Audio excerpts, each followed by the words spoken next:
Very good morning to you. Many thanks for joining us here on Global Television.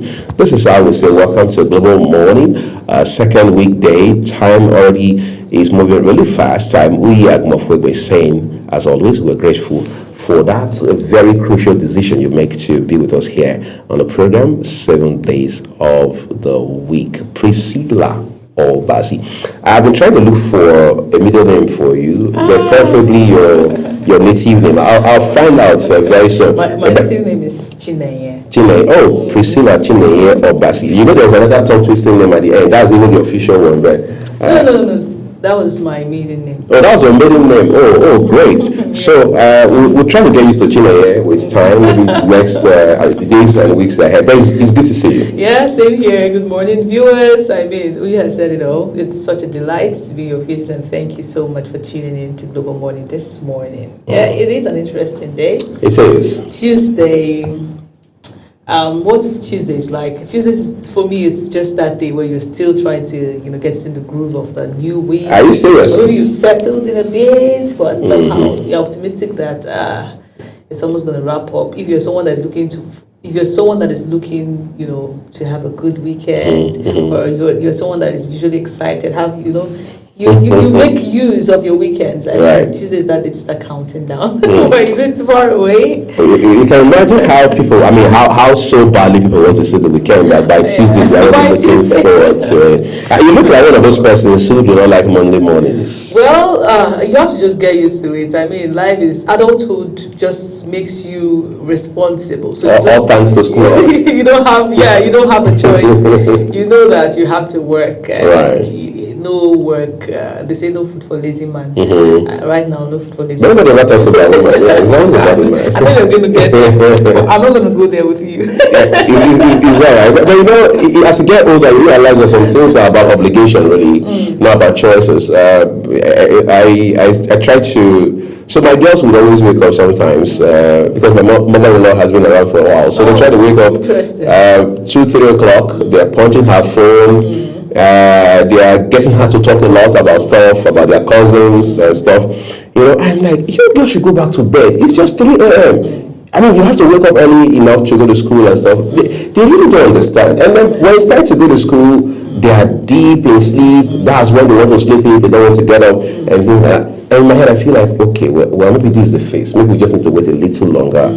A time will come when, even before the alarm goes off, they will be up already. Because at that point in time, nobody's there to tap you, to pet you up, to make you do what you should be doing. At this point in time, it becomes a duty. In fact, on some level, you now even have to take responsibility for ensuring someone else gets up there early enough. I think it's beautiful how life is in layers. I think for the most part, especially as Nigerians, we get into that phase, in shock. That's what it is, because I don't know, maybe it depends on how you were raised, circumstances around your background, your upbringing and all of that. But personally, adulthood was a shock to me.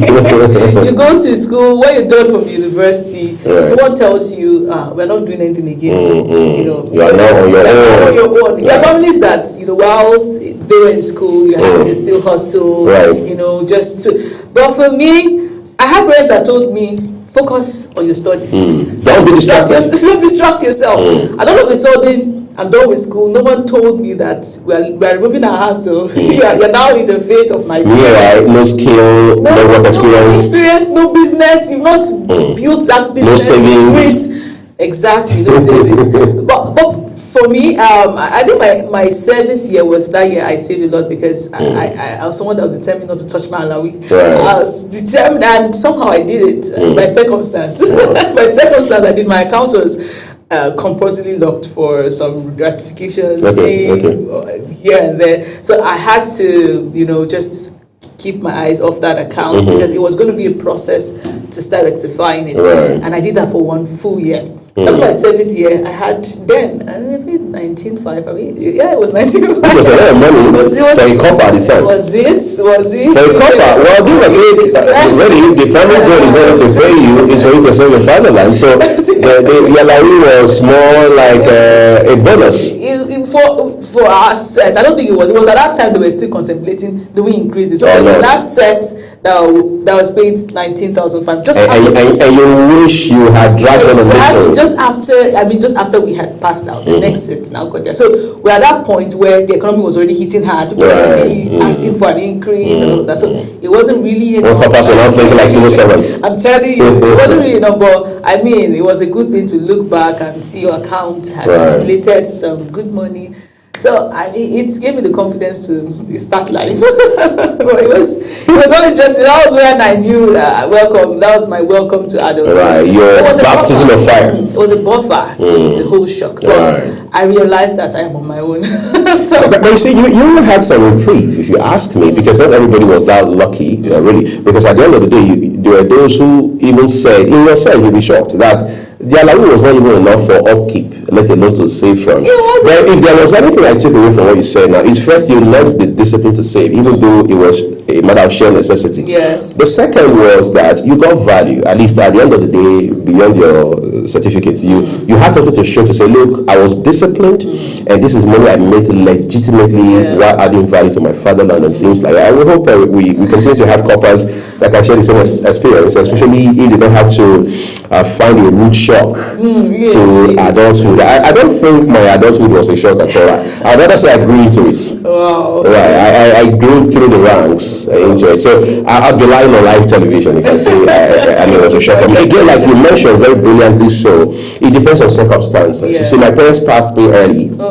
Right. So it's made me realize I had to be responsible early enough, and I was also blessed with in many different phases of my life, people who took me by the hand, who led by example, those whose lives I still look over my shoulder as today, and I realized that they were some of the best things that happened to me. So not everybody had that sort of resource, so to say. For some, you have to choose between different crime options. And I think it has a lot of advantage to how you want to look at life. Nothing is totally perspective. Exactly. The way what you make out of the situation ultimately matters at the end of the day. So you might be in that situation, it just builds your grit. Sometimes I look at people that had to do business in school, I'm like, I wish I did. I wish my parents allowed me the real entrepreneurs. Exactly. I really wish. I even got to service and my father still told me, focus on yourself. Focus on your fatherland. Focus on self, focus on your work there. So when I looked at my peers then in school that would be enterprising, trying to do business, I really admired them. I really wanted to, but somehow I was scared that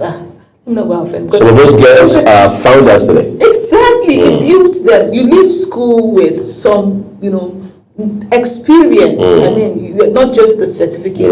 Especially with the terrain we're in. Nigeria is such a peculiar country that you have to be prepared. 95 will probably not cut it for everybody. It wouldn't. Right? And even if it would, that whole environment still helps you build discipline. It just has a way of shaping you. So it is not bad altogether. I'm just saying this to that person that feels I don't have this. There are people that wish, just like me, I wished I hustled in school. You can imagine such thought, but I genuinely wish I did. Well, it's all about wishes. And they say if wishes were horses, of course, it never would have happened. All right, so much to talk about on the program today. Of course, we are loaded, on Global Morning with politics, whether from the ruling party angle or from the opposition standpoint. There's a lot of drama on both sides now, but it appears the opposition is far ahead of the ruling party in terms of who is dramatizing more. And that drama, I would say, the one now in series, doesn't look like it's going to end anytime soon. We'll take a break. When we return, we'll talk about that.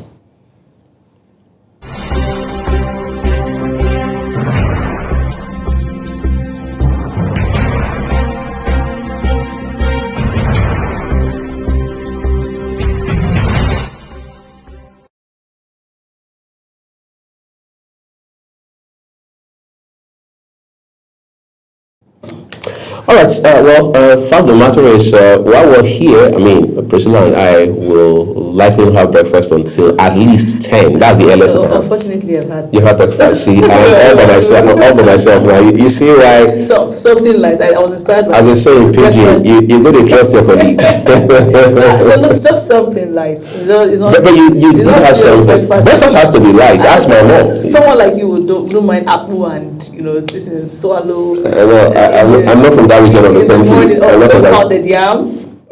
No, it has to be light. I mean, I can do something as light as a cup of coffee for breakfast. I think I do. I think I believe you. At least you agree on something. Okay. but quite frankly, breakfast is very important. So I know people who can't get started off on their day without having breakfast. Like Priscilla said, no matter how light it is, you just want something. And one of the things we try to do for you here on Google Morning is to sell you some breakfast ideas. Let's keep it all in the wraps and see what we have for you today on Tastes and Texture. Hello everyone and welcome to Taste and Texture.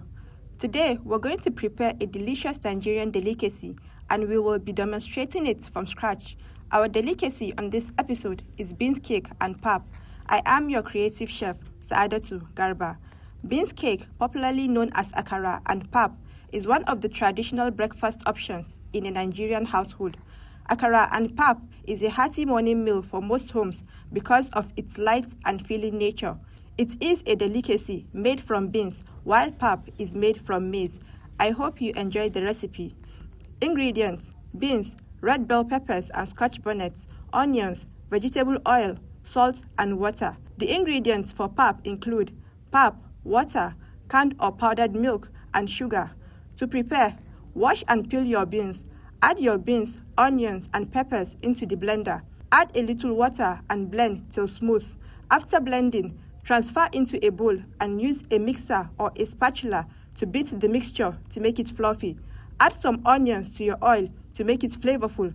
Fry your akara in batches until golden brown and transfer to strain the excess oil. To make your pap, put the raw pap into a bowl.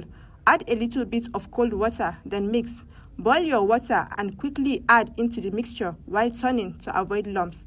Add your milk and sugar and your pap is ready. That's it on today's episode of Taste and Texture, and I hope you will try this recipe on your own. I'll see you again on the next creative recipe. This is Saadatu Garba saying take care of yourself. And there you have it. Breakfast is served. Akara and pap. It's served on bread. Is it a B-I-B? Breakfast in bed. Breakfast in No. Well, maybe for those who are watching, yes, it's possible. For those of us who are here, it has to be kept aside until when the show ends. I'm a huge fan of akara, which many of you who are very elitist would call bean cake. I tried to teach my girls how to pronounce it. They would say akara. Yeah. I think it's general. It's a general for children. They would say akara. I think it feels odd for them because they think there should be a more polished or sort of fashionable name for it. You need to infuse the Edo. It is akara. I mean, there's nothing you can do about that now. When you take it off the shores of our country, you can give whatever name you like, but here, I think part of the fun essentially is when you call it what it is, like moi moi. So don't give us being pudding.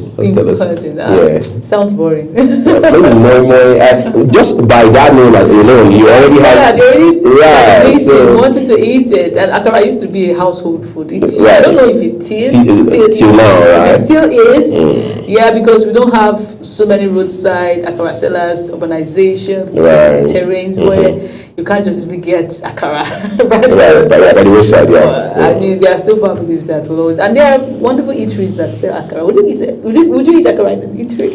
That would be difficult. First of all, I'm asking for how long did the beans stay in the refrigerator? I'm interested. I want to see how fresh it is. Second, how smoky or at least heated will it be as of when it's served? No, most times you're serving the. You place an order, they serve. They serve you. You know that woman that sells at the roadside, the firewood kind of element, and then to even make it more interesting, my wife is in the culture of making a curry every Saturday morning. Okay. All right, so I think that makes it less incentivizing for me to go to a QSR, as they call it, a quick service restaurant, to buy akara. Quick service restaurant. I just went to one this morning. Dear viewers. Well, we'll send you an invoice for the masterclass.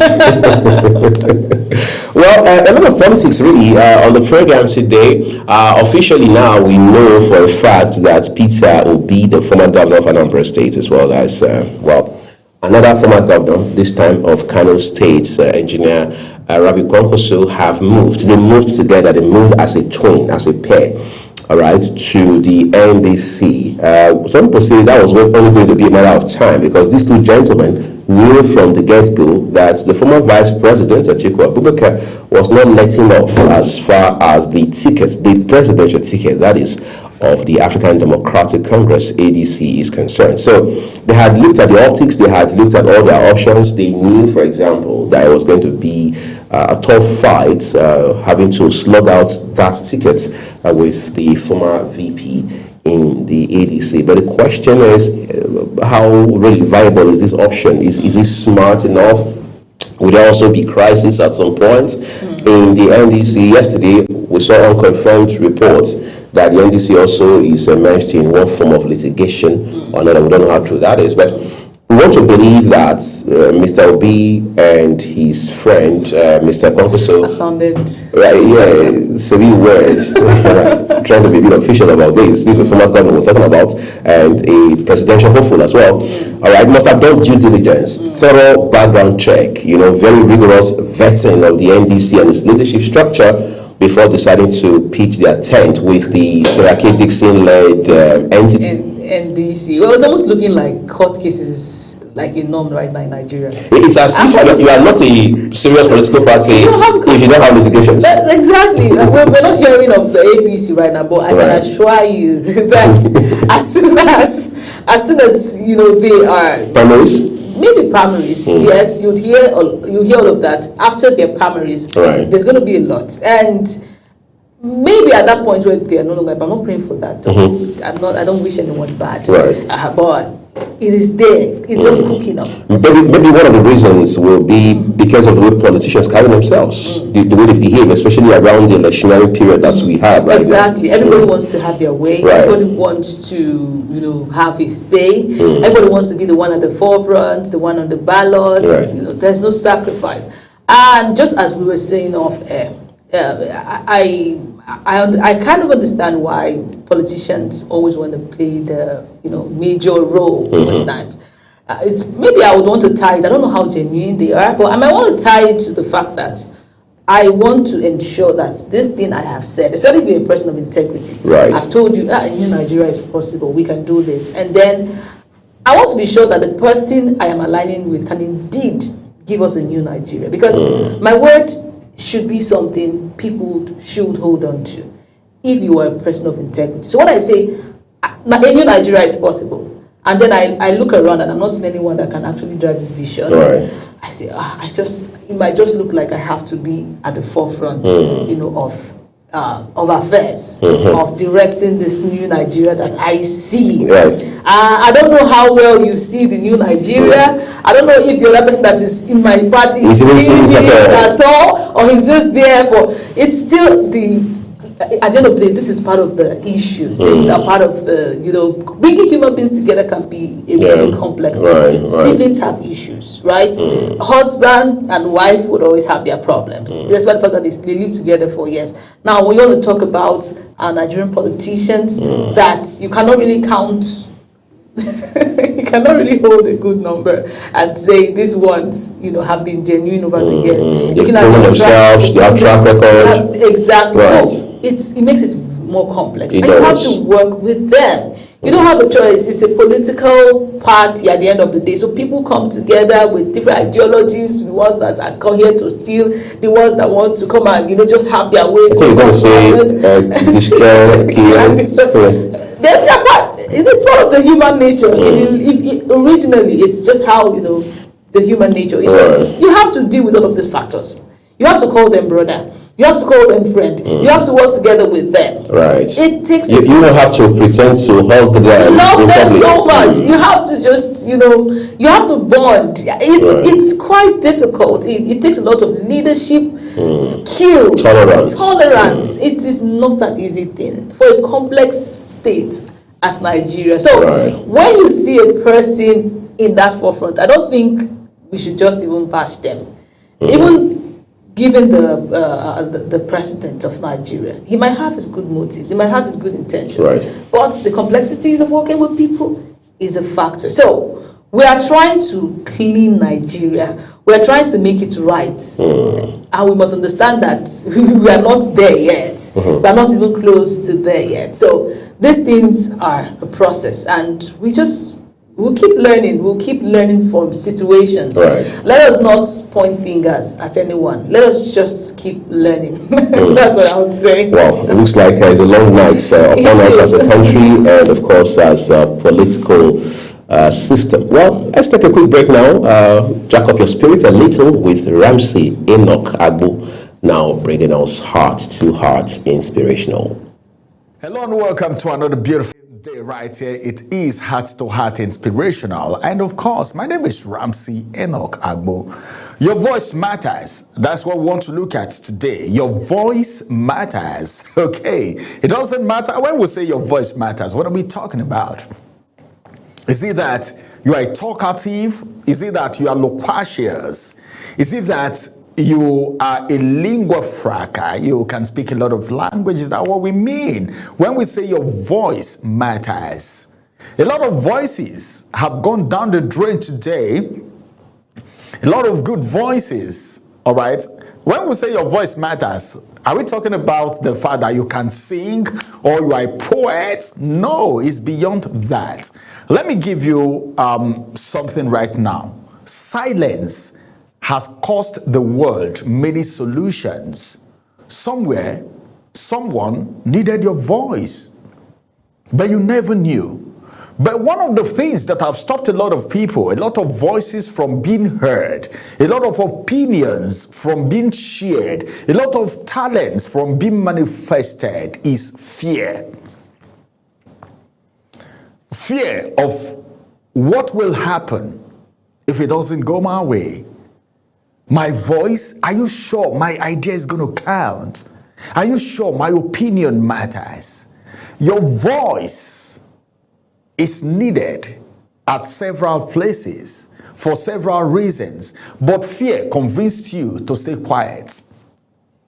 You see what fear does? What is fear? In the actual sense of it, let me define fear for you. Fear is spelled F-E-A-R. Let me give you the acronym of fear. Fear is false evidence appearing to be real. That is false evidence appearing real. F for fear, E for evidence, A for appearing, then R for real. It is not real, but it's appearing to be real. You see, you've been quiet because of fear. You've been quiet because of maybe you feel you're going to be embarrassed, whereas you have a very good idea. Some people can never share their ideas. All right. I'm not saying you should share your vision to dream killers. That's not what I'm saying. Please, let's get this right, because I tell people all the time, it's not everybody you share your dreams with. If you are in doubt, please go and ask Joseph, his own brother. You remember what they did to him. I'm not saying you should share your dream with every Dick and Harry. Your plans, go and share your plans with everyone you see on the road. In fact, people, it's not even good to talk too much. Anywhere you go, you are just like a typewriter. 200 words in 1 minute. Habba. That's not the kind of voicing, speaking that I'm talking about. All right? Your voice carries story. It carries your experience. And it carries your perspective. And a lot of people will tell you that a closed mouth is a closed destiny. A closed mouth is a closed destiny. A lot of people cannot be helped because, number one, they don't know the right people to even talk to. A lot of people are talking to the wrong persons. per time. First of all, you need to know where and when your voice is supposed to be heard. You need to know where and when you need to speak. You don't speak everywhere. You don't talk everywhere. You should not be predictable. When people see you, they should not say, you don't they come. We know. Then before you know what is happening, you landed the venue and 200 words per minute. And you're not even making sense with what you're saying. It's embarrassing. That's not the kind of voice that I'm talking about. The voice that comes with quality. The voice that comes with perspective to every situation. The voice that comes with an experience that someone can learn from and become successful in life. A voice that carries stories that stands the test of time. Do you know that you go to some places and you share your story or maybe an experience or a perspective and somebody catch their vision? Yes. Somebody might just be around there. This is somebody that has been thinking, all right, of what to do in life. What do I even need to do in life? What am I in life for? Some people are even thinking suicide because they don't know what to do. Life doesn't mean anything to them. Then you come there, you begin to share stories, you begin to share testimonies, you begin to say some kind of positive things, and these people begin to realize themselves. They begin to discover themselves, because in every word that you speak, somebody is hearing, and every word that you hear per time have an impact in your life, either negatively or positively. And that's the reason I tell people all the time, it's not everyone you listen to. Be careful what you hear all the time. Be careful who you give your ears to. Be careful who you share your moments with. What you have survived qualifies you to speak. What you've learned position you to help other people. You don't need to be a perfect person to be impactful. You don't need perfection to be impactful. That thing you are hiding, that story you are hiding, that idea you are hiding, that inspiration you are hiding could be something that can change somebody's life forever. A lot of us are supposed to be making impacts with our voices, but we are hidden. We are trampled in fear. You need authenticity, as a matter of fact. Let me give you an instance. This is just an illustration. A candle, we all know what a candle is. A candle doesn't just lose light by lighting another candle. All right? You get that. You light a candle, for instance, then you use that candle to light another candle. The first candle that you use in lighting the second candle does not lose its light. That is impact there. It has made impact, but it never affected it in any way. Now, your voice doesn't diminish others. It multiplies impact. That is, I'm talking about a positive voice, all right? A positive voice. Okay, there are some people that if they come and they speak, you hear wisdom. You spend 2 minutes with some persons. When they want to leave, you say, you'll be feeling bad. I wish this person can stay with me a little more time. Because these are people that their voices multiply impact. Maybe you knew something before. Why am I saying this? Let me establish this. I'm saying all of this so that you know the kind of people you listen to. You know the kind of voices you listen to. And you on your own part should know that your voice needs to be heard. Except you know the import of it. You will just keep quiet where you are supposed to speak. You are not making impact. It doesn't diminish you if you make impact. It doesn't affect you. But then it lightens somebody's world. Maybe to somebody that is downcasted, somebody that is about committing suicide, somebody who is feeling lonely. Just a word from you can make somebody's day. Like I was telling someone some times back, just a smile, good morning, how you doing, can make someone feel big. Exchange of smile. By the time you smile to someone and the person smiles back, it's have a way of making people feel good, of setting people's day, a good pace for people's day. Stop minimizing your stories. Speak, even when your voice is shaky. Share what you know now, all right? Share what you know now. Because maybe by the time you want to speak it the next time, it may not be as valuable as it is when that inspiration comes, all right? When you have the leading to do it, go ahead and do it. Maybe you want to start a business, for instance, and there is someone around you you need to speak to. Don't hold it back. If you have the leading to speak to the person, go ahead and do it. Your voice, okay? Your voice is someone else's breakthrough, in case you don't know. All right? Your voice is someone else's breakthrough, but you may not know that. Okay? Your voice, your own voice, is somebody else's breakthrough. Open your mouth. Speak the truth. Speak it out. The world is waiting for your sound. The world is waiting for your manifestation. The world is waiting for you to let that thing out of you. Especially when you know it's inspiring.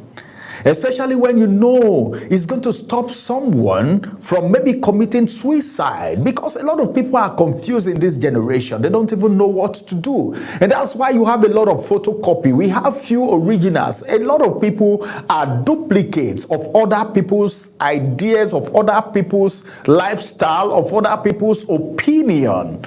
But you got a voice. Your voice can shape somebody's destiny forever. What are you waiting for? What are you scared of? Fear has stopped a lot of people from doing so many things, from taking a particular step they need to take. But today, I want to charge you. I want to inspire you. I want to speak to your heart that your voice, there are people today. Let me say this. I think I need to say this because you don't know who is listening to what you're saying. In that meeting, in that gathering, all right, you don't know if your destiny helper is there.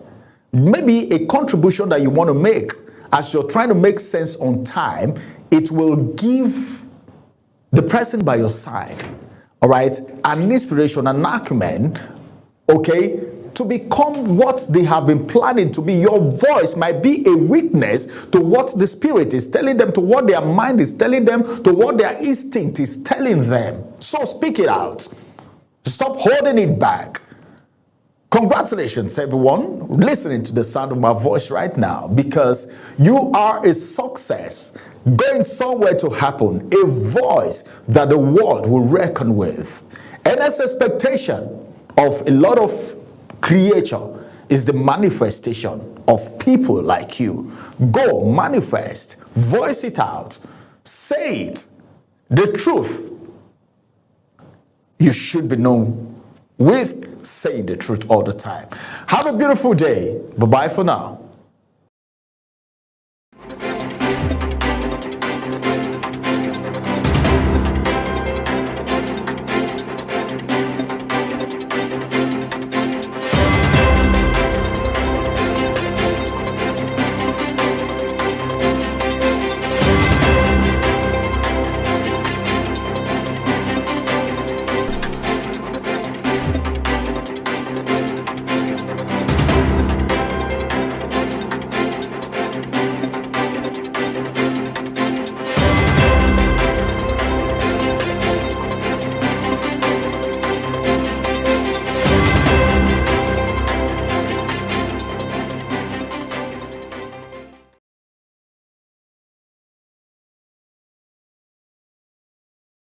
I really do hope that that very piece there has inspired you for today. Right now, we dive straight to the newspaper review segment, and we're starting with the Leadership newspaper.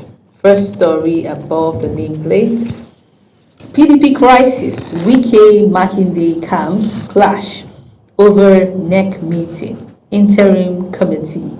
Details on page 7. I really wonder what the next 6 months will look like in Nigeria. Things would have matured. Well, next story: airlines debt Flight disruptions looms as ground handlers threaten service withdrawal. Details on page 27. NNPC signs MOU with Chinese firm for Port Harcourt, Warri refineries restart. Okay, it's looking like some light at the end of the tunnel. Right. Details on page 10, and I'm wondering why Chinese firms? Why? Anyways. Well, I don't know our friends. they are our friends, so they say scratch my back, I scratch your back. As simple as that. So let's see what comes out of this. Why Obi Kwankwaso left ADC party spokesman? Is this the party spokesman of ADC or? I think there's now a multiplicity of party spokesmen. You have one, for example, for the NDC as a party. You have the one for the Obedient Movement. You have for Kwankwaso Movement. Then you have for Obi Kwankwaso Movement. Interesting. Right. And then you have for the KO and the OK. Well, I think we're trying to be a bit louder with our voice. ADC has failed to show how presidential candidates will emerge, and that's confirmed. But why? Why are they playing hanky-panky? It's this ticket. But that's the interesting thing, Priscilla. The presidential candidate still needs to emerge at the end of the day. So the modus operandi is important, yes. But then again, the earlier you get these things sorted out, the better for you. Because at the end of the day, the APC you are contending with, the APC you say you intend to unseat, is busy putting its house in order, right? As it stands right now, it's very clear that ultimately, President Bola Tinubu is the de facto only candidate of the party. Yes, you can go buy from if you're interested and donate your 100 million to the APC. Well, I think we're getting to that point where we don't longer see the relevance of political parties in Nigeria. Maybe we work with movements. Right, movements. Register movements. So movements will produce, in that case, we're going to have on the ballot. We're going to have movements represented on the ballot paper. Right. so you can have Priscilla as a movement. Yes. And then somebody can decide to run as for governor, for president, for House of Assembly. So I might have a movement that do not necessarily want to produce senators, state governors, maybe just for president. Right. That's the only office we're interested in. That's the office we're interested in. Right. Any other movements can bring another. Yes. So let's keep the movement moving. Let's keep the movement moving, because right now you come together with your movements and it looks like there's some chaos. It just brings chaos to a party. So let's just look for. But we need to keep moving. Right. When we're moving to a dead end, like it doesn't look like there's an end to this. The cycle keeps going round and round. But let's go to the next story. 11 killed as bandits attack Katsina villages. So I was wondering yesterday, we've not really seen activities from these bandits. Is it that the sponsors are busy with Nigerian politics? It's almost looking like that. Like they're on sabbatical. So they have a bigger issue to face. Now, because I don't understand. And whatever the issue maybe they are facing, we hope they eternally face that issue. Yeah. Because, like you said, I've noticed that we not see reports unless we're saying. It is the case that they are underreported cases or non-reported cases. Yeah. Otherwise, the last few days we're not read in the papers, we're not heard on TV or even on radio about attacks or whatever it is. Exactly. So we hope it stays that way, and we actually hope that the reality is there are no attacks. Yes, we really do hope, because you might just want to add things together and say that these things don't happen concurrently. There are busy political activities. Exactly, right. So maybe the president was correct to say there are people trying to sabotage him. They want to force him out of office. Exactly. Using insecurity as a front. Right. Well, if that's the case, it's still a big problem. Next story. Again, APC extends sale submission of forms, adjust screening timelines. I also heard that this form is not really available to everyone. The APC form, right? Yeah, but you might just want to go buy. You buy for buying sake. At the end of the day, you have 100 people buying a form that one person would, emerge. Let's say even for state governorship or House of Reps seats, you see multiple people buying, and we understand that sells for 25 million. So if a single person says she wants to represent, what's the constituency called again? You don't know because you've been in the FCT for too long. Well, my own. Not your federal constituency? Not my husband's. Yours, yes. Do you know yours? Ugunabo. So if you say you want to represent Ugunabo federal constituency, for example, it means you're paying 25 million if the goal is to run on the platform of the APC. And we understand the ADC is setting its own price around that range. So the ADC must have seen a lot of value. The ADC now realizes that it has suddenly become a premium party. Therefore, it is probably the reason it chose those prices. But we can relate with the APC. The APC said, look, we're not moving the prices from what we had done in 2023. Prices remain the same. But then for the presidency, that's what the issue is. We spoke with somebody who was supposed to join us today on the program who said, look, remember the APC said, I'm on sabbatical. I'm not going to be talking about these issues until after the primaries. Again, that's a point like we've seen with some other members of the party, that there is bad blood right now around these primaries. There are members of the APC at different levels who feel that the mechanism, so to say, adopted for the conduct of these primaries is not free, it's not democratic, especially for a party that is the ruling party in a country like Nigeria. Well, that is to say there are interesting times ahead of us. Or are the times already here? It's here, but it definitely will get more interesting than it is right now. Next story says, banks bad loan. Shareholders, analysts want phase provisioning aggressive recovery. Details on page 25. Garo to be sworn in as Kano Deputy Governor today. Interesting. It's a big day in Kano State. Interesting. So the former Deputy Governor was impeached? No, he resigned. He resigned? Yes. Well, the impeachment process had already been initiated, of course, as is provided for in the Constitution by the House of Assembly. But then I reckon that he did the honorable thing by resigning. But even after resignation, the man kept maintaining that, he was never guilty of any misconduct whatsoever, as alleged by the state government, and of course by the House of Assembly. But today, as we understand, there is no, you can't afford to have vacuum in leadership. So, another gentleman, yes, Garo is going to be sworn in this morning. Congratulations to him. Federal government seeks autopsy probe over killing of 2 Nigerians in South Africa.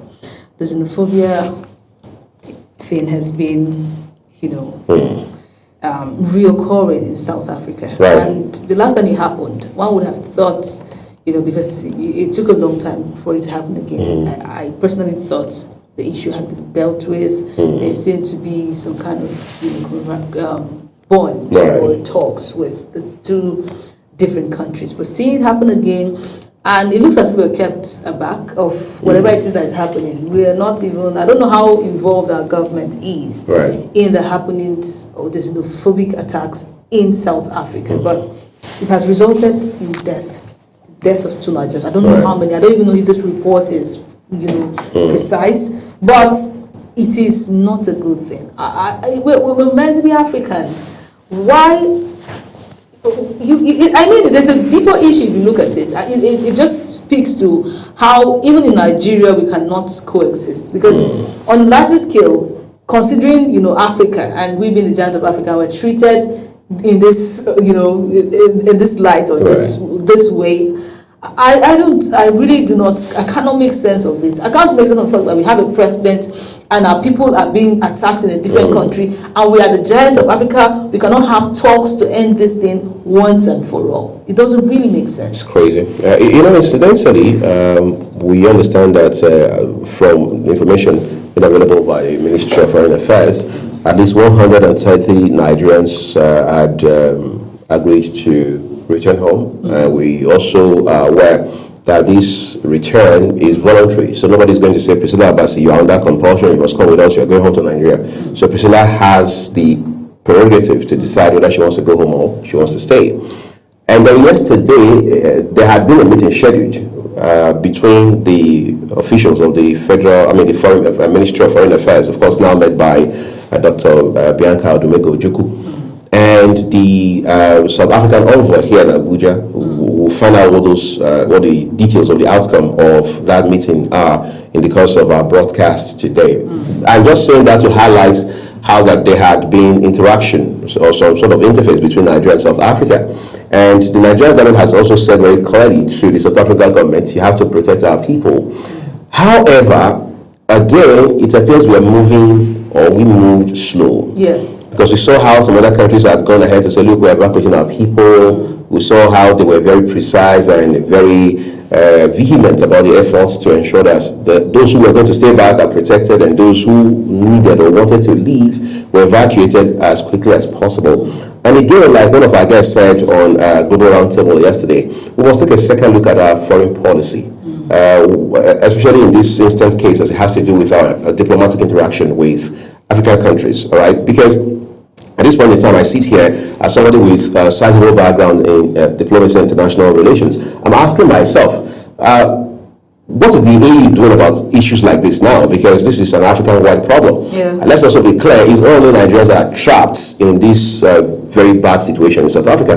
There are nationalities from other countries, nationals from other countries, including Ghana, Kenya, what have you. So we now need to have a continent-wide conversation beyond just the Nigerian government and South African authorities interfacing. Because whether you like it or not, for a continent that says we want to be not just united, but we want to be integrated, you can't achieve that in a situation where somebody from country A can't go to country D because they're telling you are coming to take our money, you're coming to take our jobs, you're getting admission faster into our universities, or you're coming to take our girlfriends. That part. Right. It looks insignificant, but it is a major thing. Yeah, people have lost their lives over those. Yeah, true.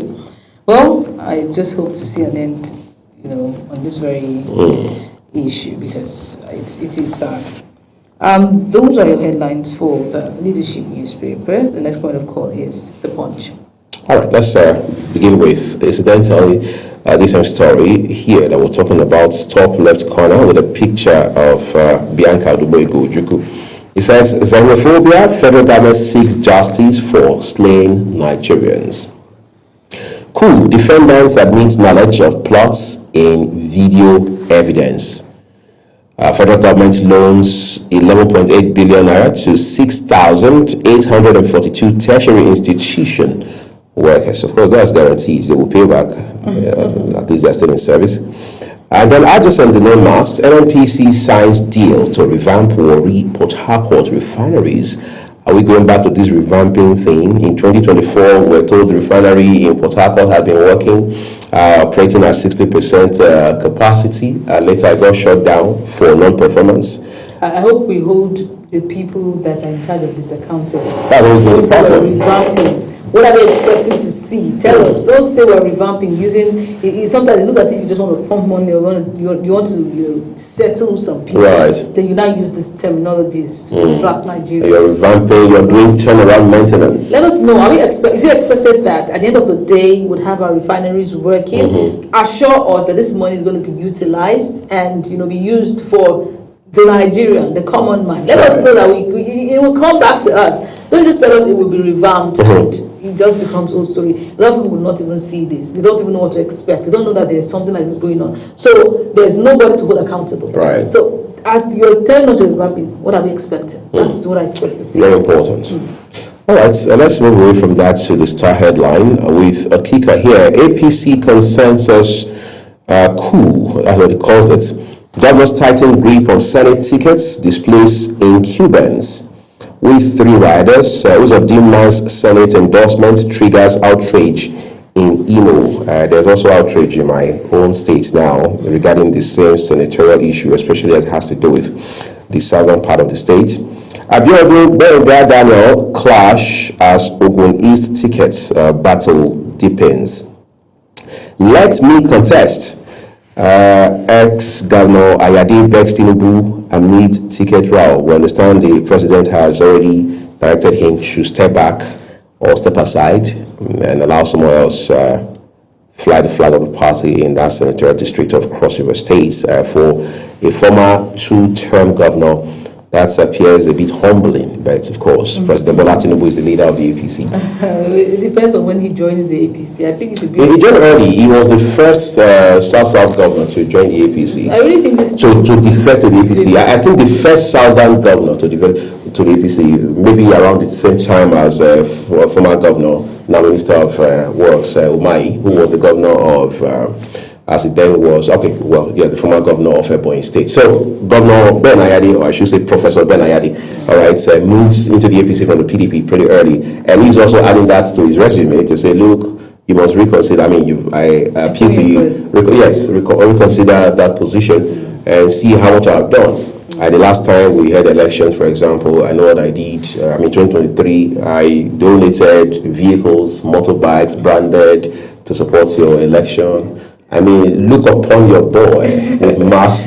Everybody can come and make that claim because everybody has made their contribution. But I think there should be a deciding factor to these things that should be fair to everyone. For example, if you say we're going to give you tickets based on your, first come first serve basis for those that were the early defectors, or for those that have been with us, so they'll first be considered looking at very important factors. Are you able to deliver? Number one. How in tune are you with the grassroots? Number two. After considering those factors, then I really feel like it will be fair. But don't endorse people based on the fact that they gave you money or they contributed to elections.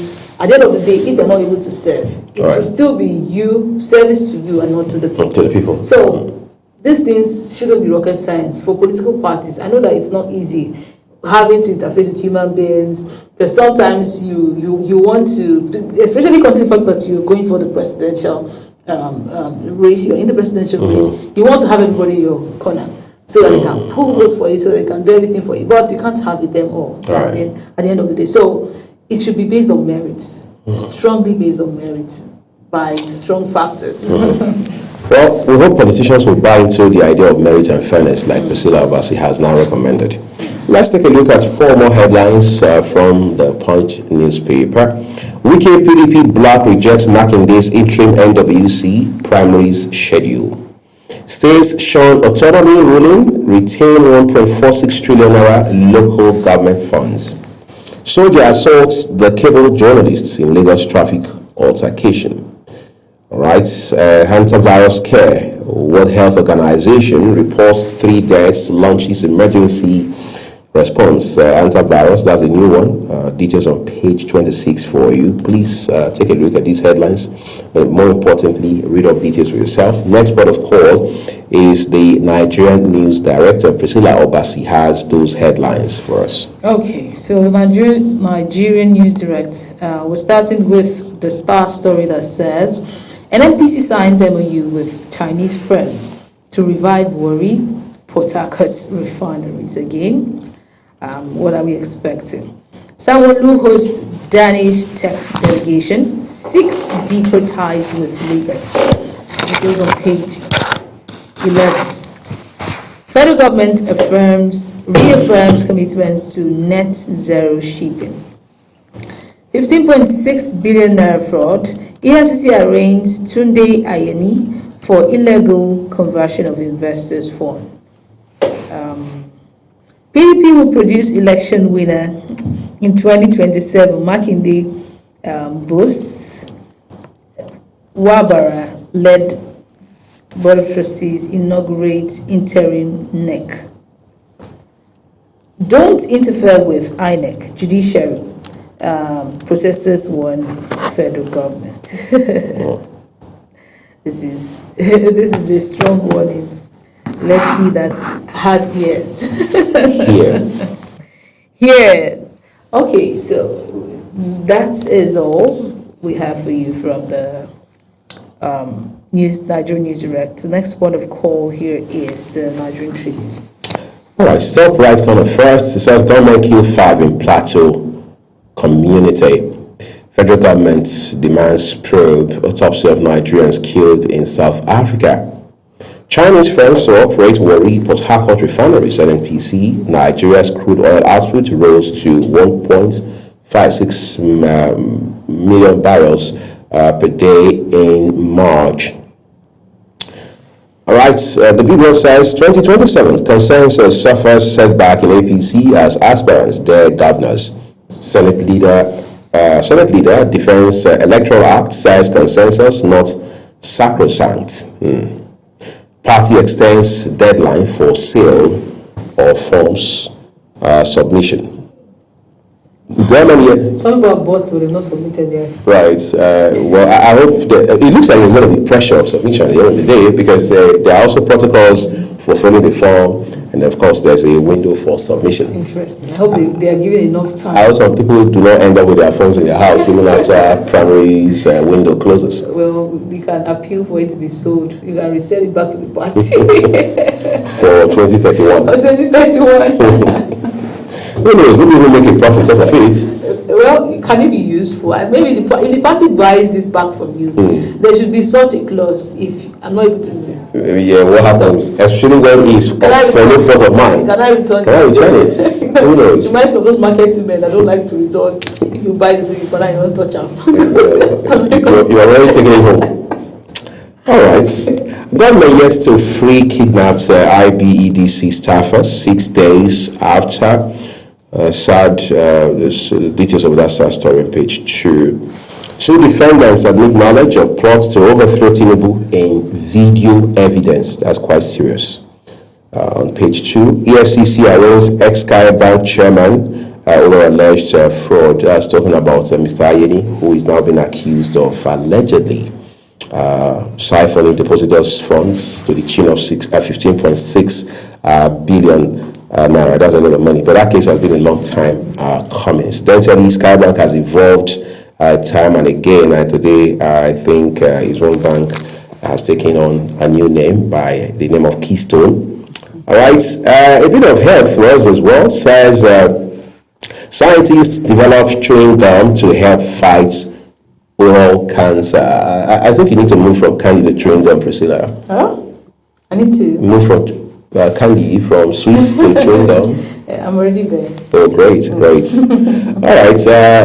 just one more with 2 headlines. 2 riders before we're done here with the Nigerian Tribune. It says that to Aki Arakbaja, others make up interim NWC members of Makinde-backed PDP.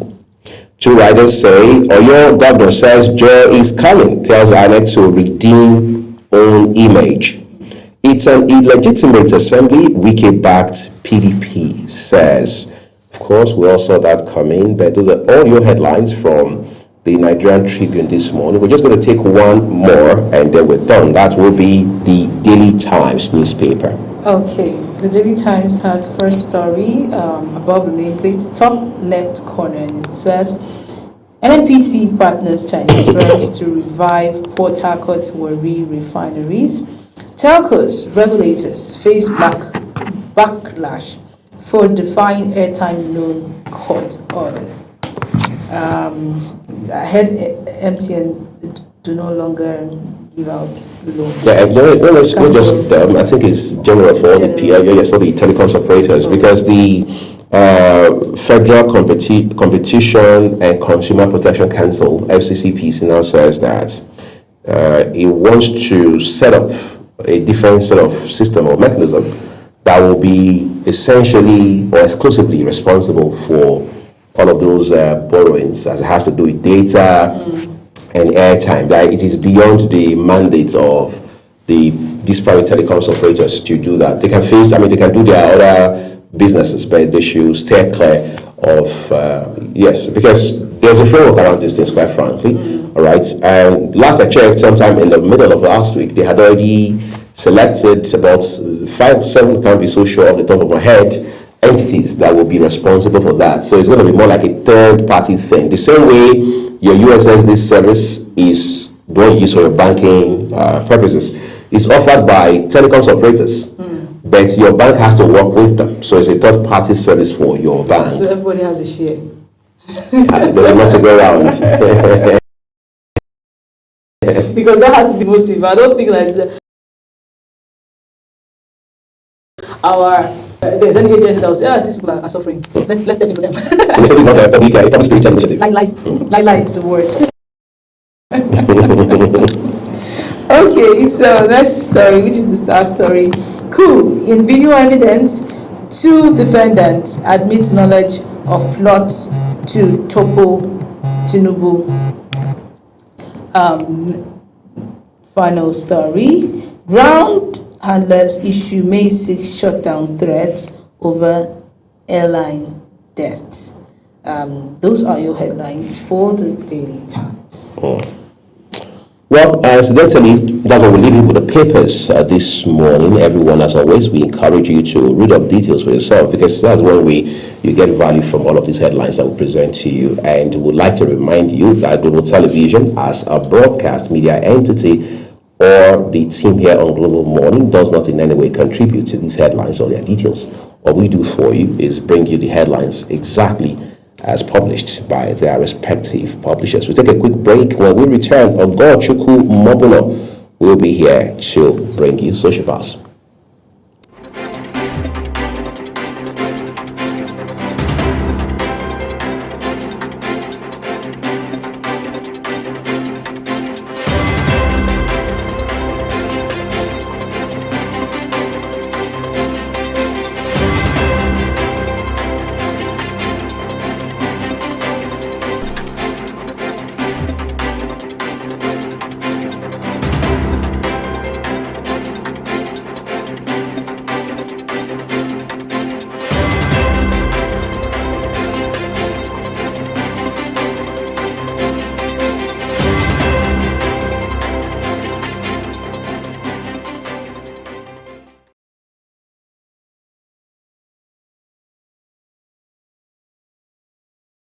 Up with Global Morning, your daily guide to what's happening and making the rounds. We delve into headlines, newspaper reviews, spot-on analysis, policies, current events, real talk, real issues that affect us all. From the latest trends to the debate, every topic, every angle, Global Morning is where it all starts.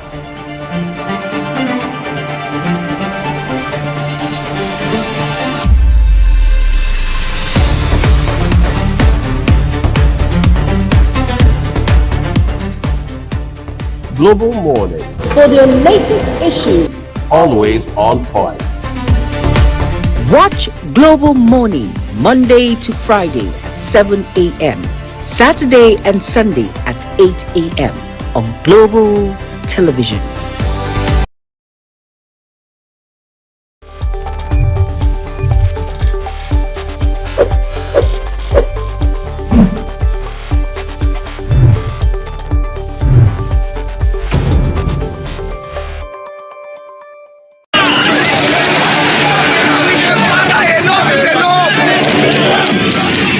In an age of breaking news, you need a trusted source that prioritizes accurate, factual, and unbiased reporting. This is AM News, and I am Ubong Usoro. On Global Television, our news is rooted in verified and authoritative storytelling that keeps you educated, informed, and enlightened on all the issues that matter to you. I am Sadia Yakubu. This is Midday News. You can trust our multi-platform news broadcast real-time and fast-check stories for all the big local and foreign headlines round the clock. I am Ramsey Enoch Agbo. This is News Express. Our array of anchors delivers the news to our teeming viewers, breaking it down with context and perspective. This is News Cycle on Global Television. I am Anieti Patrick. And the flagship news is your hub for the day's most engaging stories. This is News Prime, and I am Jumai Manson. Did you miss any of our news rounds? No worries. Catch up at 10 p.m. and midnight, 7 days of the week. I am Mukhtar Kasim. Global TV is on DSTV channel 365 and Star Times channel 276. We're active across all social media platforms at Global TV NG. Global TV News, accurate and unbiased. I'm Uyi Agmofwebe.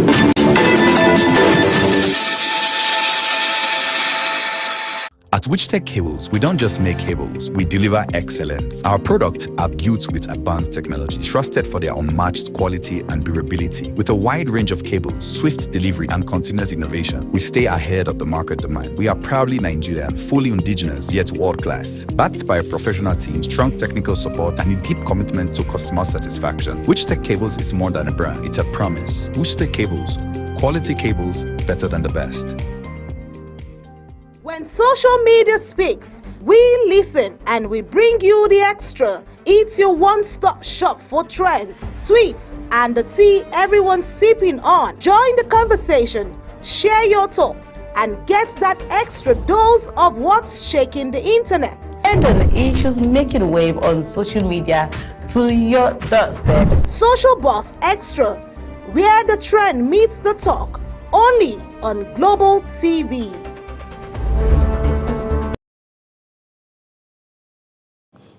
Some residents of Aradun community in Kwara State over the weekend stormed the police station in their community to demand the release of a 16-year-old girl who has reportedly been detained for 3 days.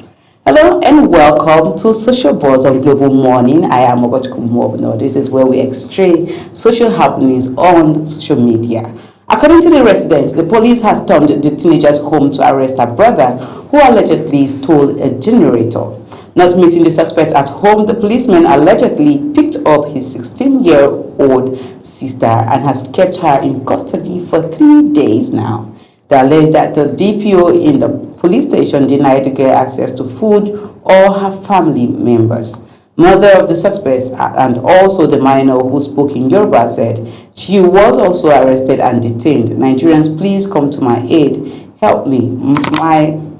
Committed a crime. My daughter committed a crime. My son committed a crime, and the police came to arrest him. When they did not see him, they picked me up. I spent 3 days in police custody. They collected bail money from me. 1 week later, they came back and arrested my 16-year-old daughter. I have pleaded with them, but they insist they will charge my daughter to court. She is not the one that committed the crime. She is just 16 years old. The State Police Command is yet to comment on these developments so far. Let's take a look at the video.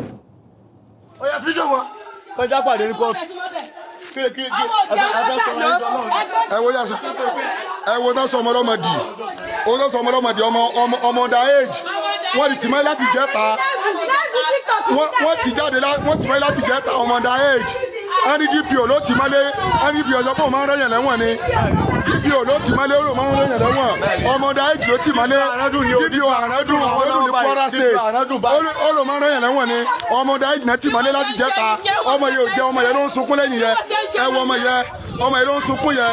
Ọmọdé èjì náà ti mọ́lé láti jẹta.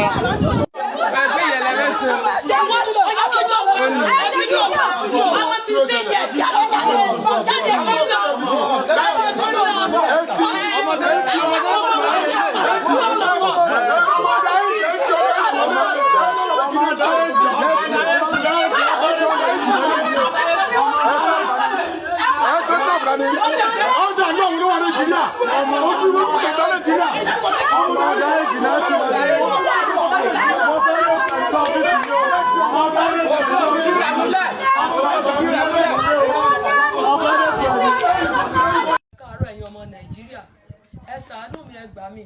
Ọmọ mi ló sá ṣe mọ́ṣe. Àwọn ọlọ́pàá sì ti wá àárí. Nígbà tá a rí, àwọn ọlọ́pàá wá gbé mi, wọ́n tì mí mọ́lé. Mo lọ ọjọ́ mẹ́ta bẹ̀, wọ́n sì gbowó bẹ́ẹ̀lì lọ́wọ́ mi. Wọ́n dá mi sílẹ̀. Bí ọ̀sẹ̀ kan rẹ̀, wọ́n tún padà wá. Wọ́n wá mú ọmọ 16 years. Òun náà padà wá mú ọmọ obìnrin nílé mi láti jẹta. Mo sì bẹ̀ wọ́n kò sí nǹkan tí mi ṣe.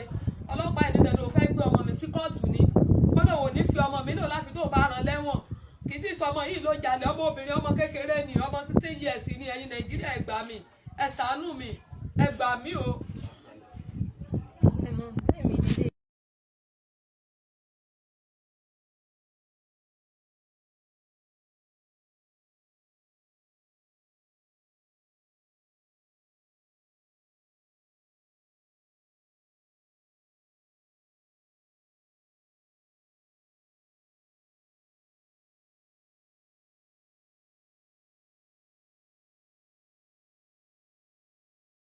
Okay, this is a point where my grandmother would do like this.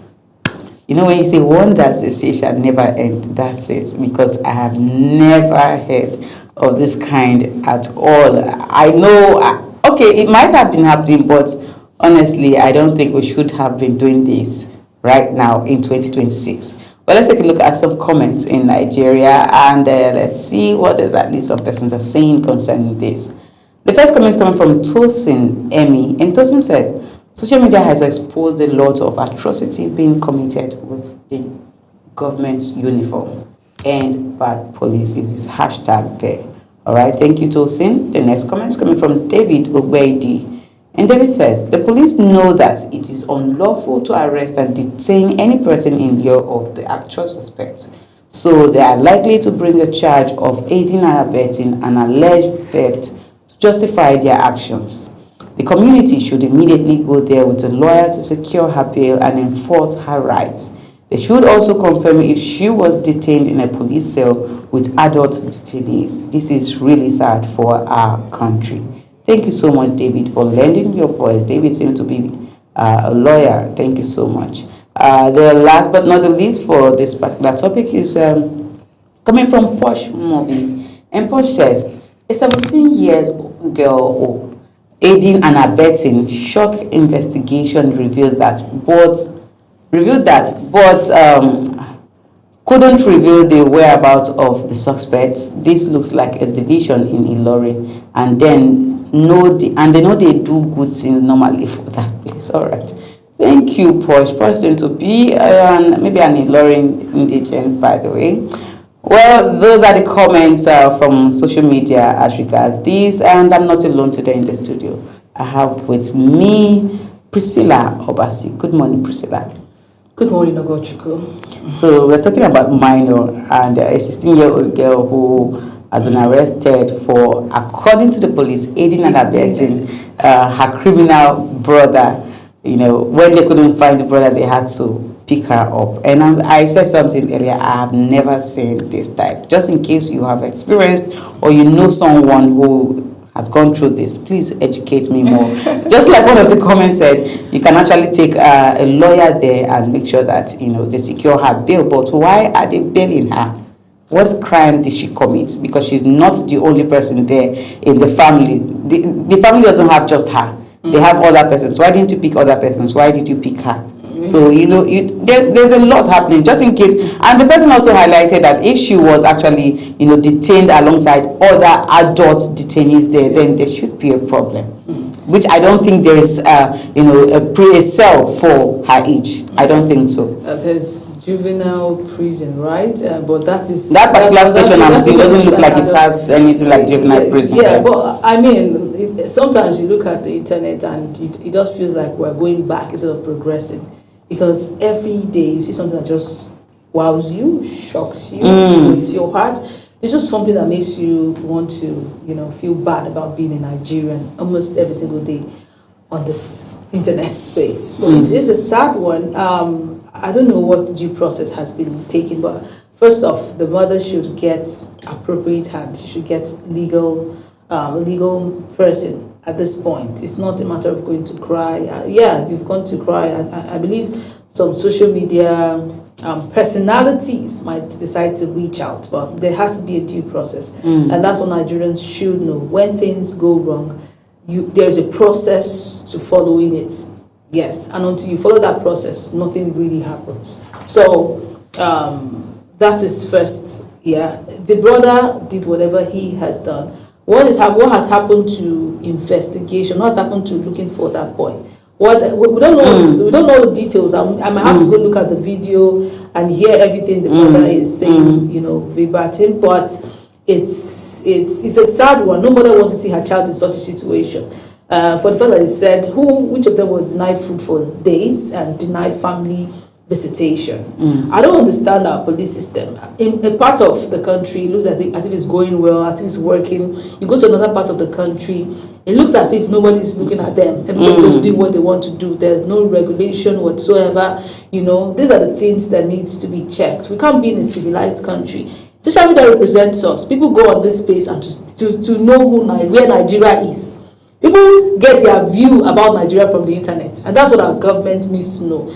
We must avoid or act promptly, because on this space too, I want it to be that people that have seen this video, foreigners that come across the video, will still go back to the video and see indeed that the government took the appropriate decision and the appropriate steps to remedy the situation. So they must understand that the internet space is a very sensitive one that gives us an image, internationally, and they must be sensitive to that very fact. I don't think we have come to that realization yet. I don't think our government has, realized that yet. Nothing should fly on the internet without being resolved for our benefit, for our image, in the world. So this matter right here it's funny. There's no. I condemn the act of going to steal. I condemn the act of having to go extort or take someone's generator that is not yours.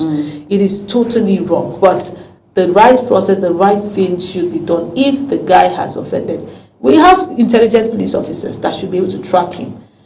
I don't think such a person is difficult to track. Really, I don't think. Looking at the environment, should be in that same community. Exactly. Looking at the environment, looking at everything. It's not if you call a techie person, if you have sophistication in our policing system, these issues should not be. Can't be harassing a mother and saying, "Go and bring out your son," when you have devices and technological tools to just get that person. So what do they have it there? That's the problem. It's 2026, and we must work with the reality of 2026. If we have updated our skills, have updated our systems, we will not be having stories like this on the internet.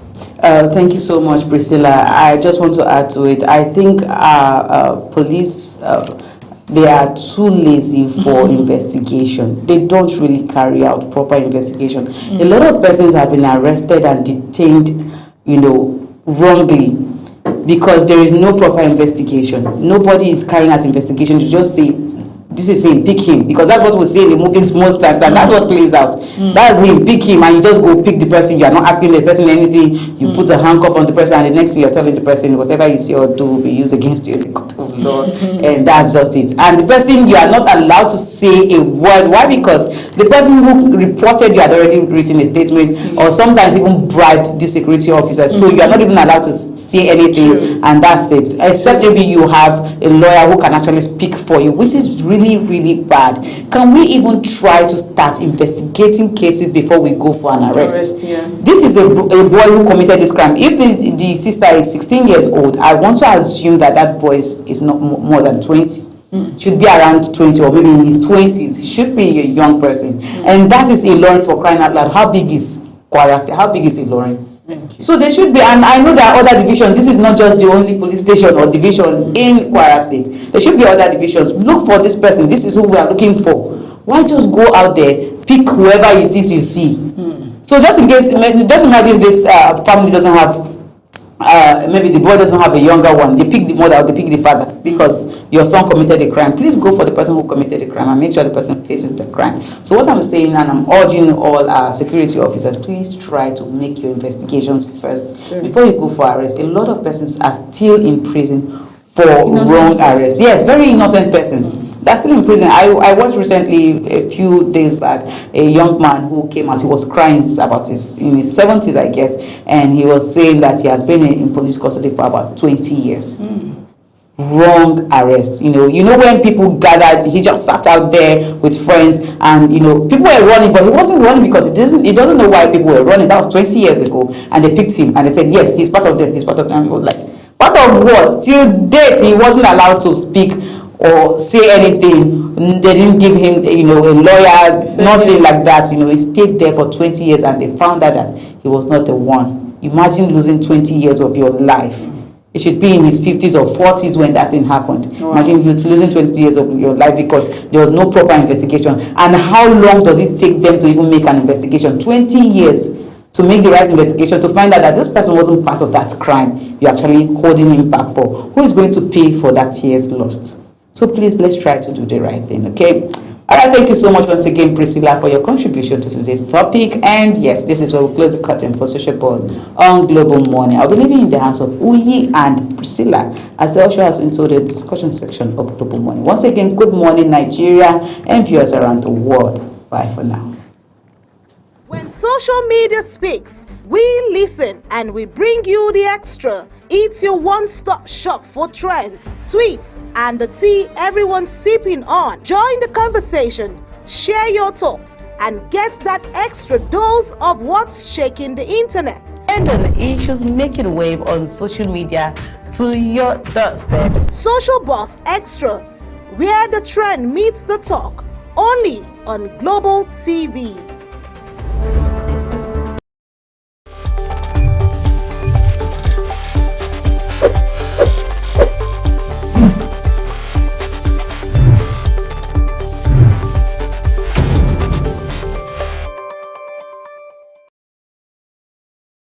Hello, welcome to the weather forecast. Now, if you were awake during the early hours of Monday, you probably heard that intense rumble of thunder as most parts of the country experienced heavy thunderstorms and rainfall with strong winds gusting up to 100 kilometers per hour, causing damage to some infrastructure in affected areas.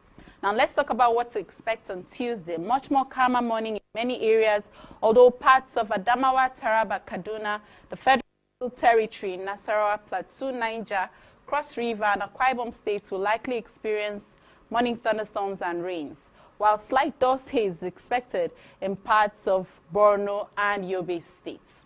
Later during the day, as moisture builds up, these storms will make a comeback to develop across the southern region of the country, the north central extending to parts of Kebbi, Sokoto, Zamfara, Kaduna, Adamawa and Taraba states.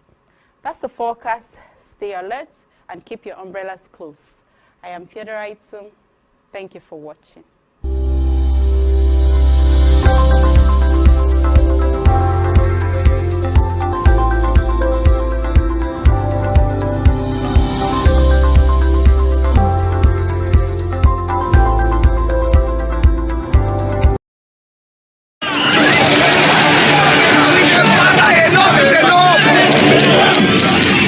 In an age of breaking news, you need a trusted source that prioritizes accurate, factual, and unbiased reporting.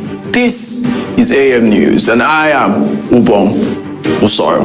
On Global Television, our news is rooted in verified and authoritative storytelling that keeps you educated, informed, and enlightened on all the issues that matter to you.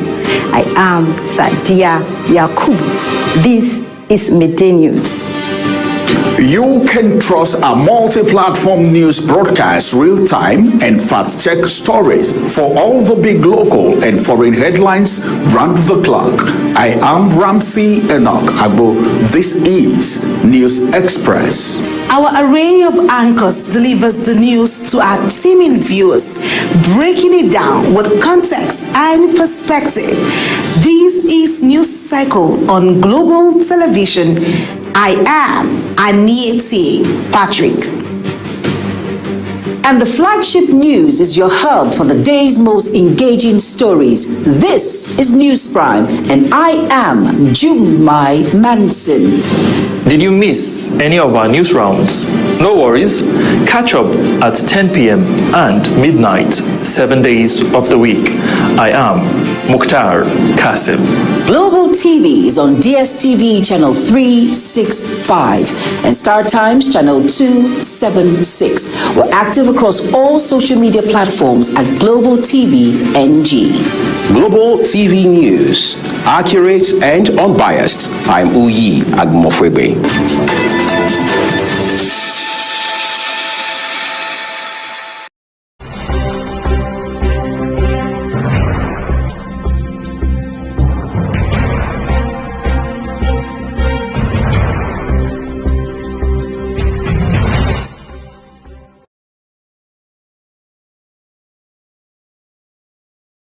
It is fast becoming stale news that Peter Obi and Rabiu Kwankwaso have moved to the NDC. What is still news and will continue to be so for a while, however, is what now happens on this new platform, this political platform, where they now are. We're joined by someone who believes in not just in the obedient movement, but what Peter Obi can do if he becomes Nigeria's president. Francis Emele is a political analyst. He joins us via Zoom from Lagos on the program. Francis, thank you for joining us here on Global Morning.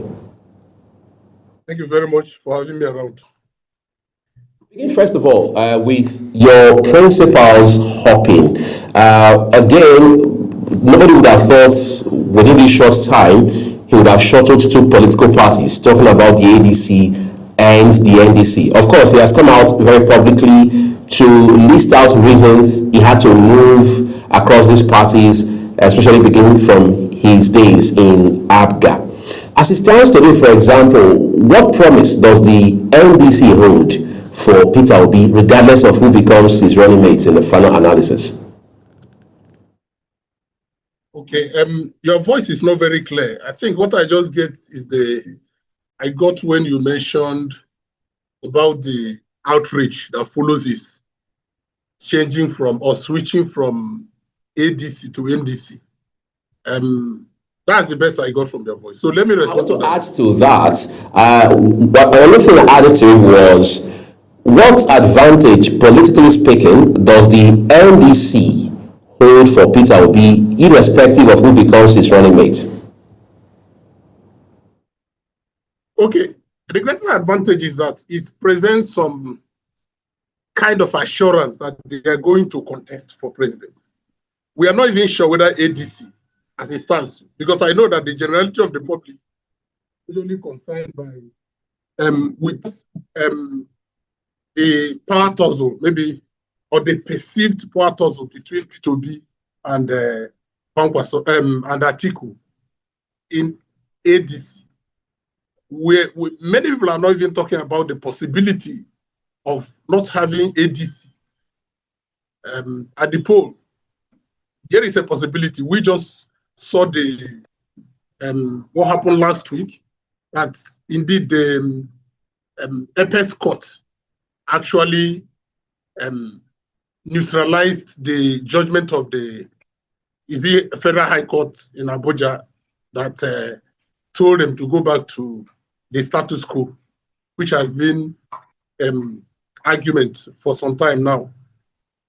So, given and it didn't, the status quo does not mean the judgment does not touch a part that it did not actually place any judgment or make any judgment on the petition by Nasir Bala to recognize him as the chieftain or as the chief or the chairman, national chairman of the ADC. So that one has not been touched, and we don't know what is going to be the outcome. It is not going to be predictable anyway. So they are not even sure they are going to contest. So one of the greatest advantage is that he's now in a party that he is sure he will contest. Remember, the obedience aim is basically to make P2B president, not for P2B to support anybody. As fanatical as it sounds, that's what the obedience believe. And P2B is not even in control of the obedience. He can't just wake up today and say, okay, let me go and deputize this one and expect the obedience he didn't form. He didn't form obedience. He's not funding them to follow him. So the major advantage is that it provides more assurance that he's going to be a flag bearer of a party, which ensures the support or the continuous support of people who are pushing him, who are the obedience.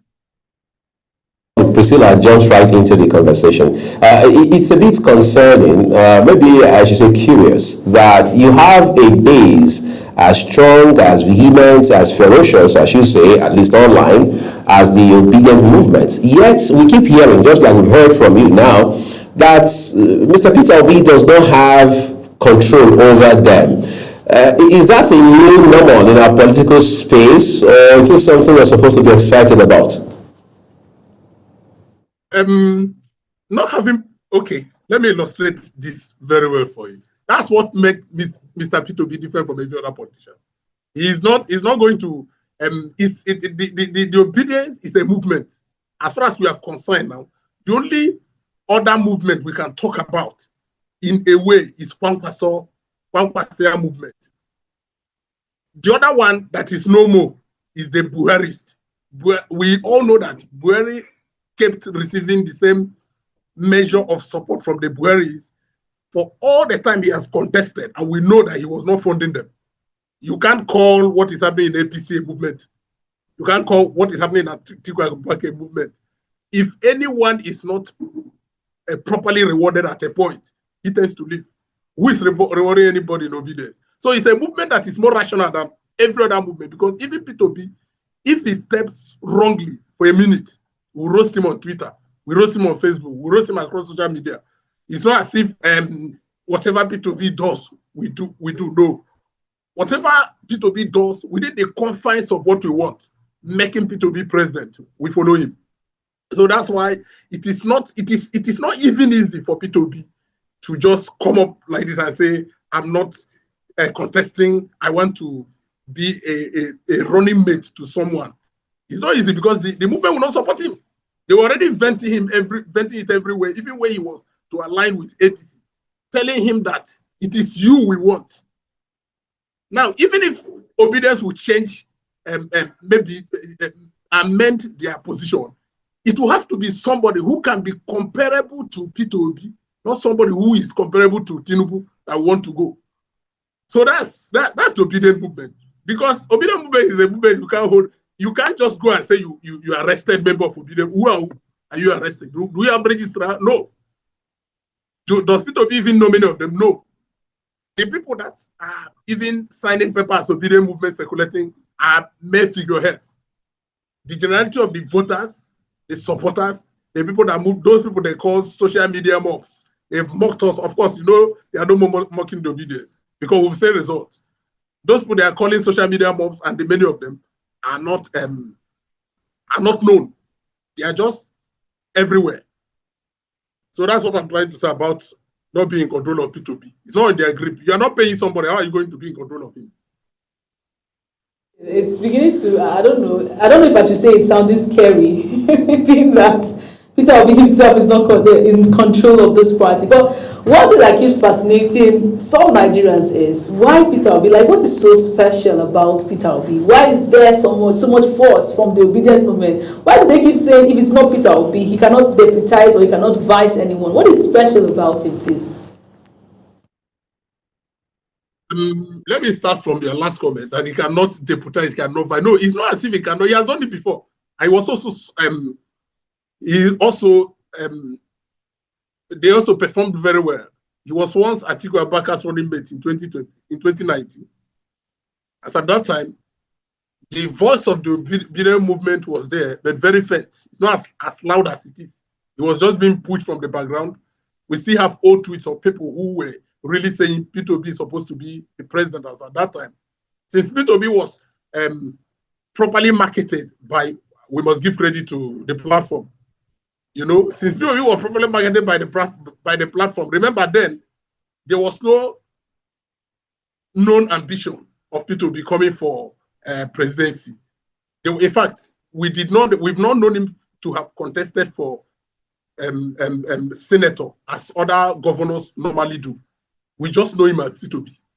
So when he was properly presented to people who never knew him, because he was just a governor of a state, when he was presented to Pan Nigeria several times in the using Kojo Yemaju's the platform, many people got to know him.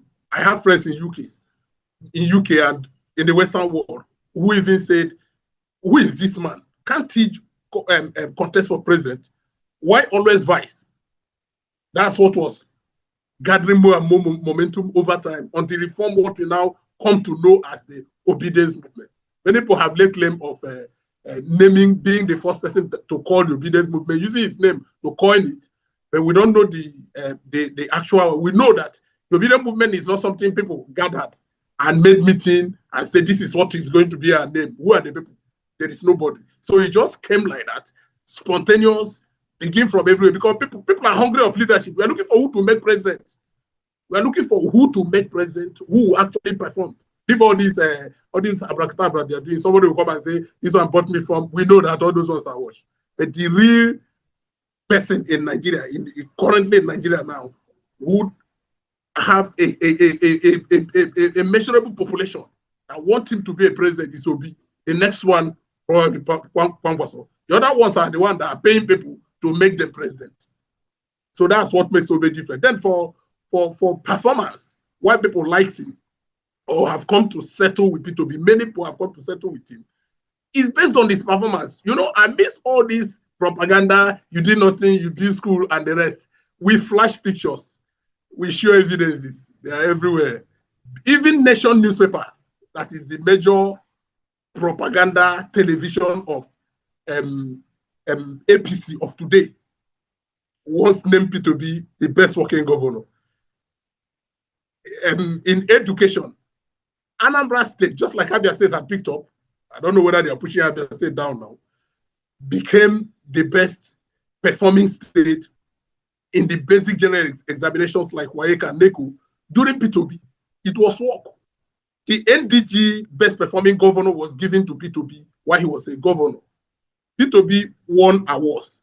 P2B, as at the time others were sharing rice, he was distributing computers in schools. So you can see that we didn't just say he's the most beautiful among them, handsome among them, want to vote him, or he's from. Initially, you know, the propaganda machinery of PDP and APC tried everything to constrain him to Southeast project. I once told somebody last 4 years that this tool they are using now may not work for the next general election, and it's not working. We are not even talking about whether P2B is a Southeast project, whether it is Igbo, whether it is this. This has been well trimmed down to performance. This time around, many people are not going to be considering that, just like they did last time. People were telling them it's Southeast people. People say it's people online. Somebody even said they were just 2 or 3 people tweeting online. The result showed it is because of the result of that last time that the momentum is being built greater and greater now. There are speculations that the NDC currently also has a court case. Peter Obi he clearly stated that one of the reasons why he left the ADC was because of this court cases arising, which was also the same reason he left the Labour Party. Coincidentally, we're hearing that this same party he has moved into, we're hearing that there are court cases, you know, in the party. So does this say he didn't do his due diligence before joining the party? Because if you say I left because of a court case and you're going into a party that has a pending court case allegedly, what does that say of him? How do we judge, you know, such a personality? 2 people can be sick while one is healthy at the same time. One may be having cancer, one HIV, while one is having headache. Headache, maybe stress-induced headache. He just need to sleep and he will go out. If you enter the street of Nigeria now and ask people the court case against NDC, many people will not even know it. What courts are they? It's looking like a caricature. But let me make it clear first that any party P2B steps in today, any party he steps in today will have a court case. Even the very funny ones, like this one they're talking about. This one is not, I don't think this one is really suing ADC. He's not.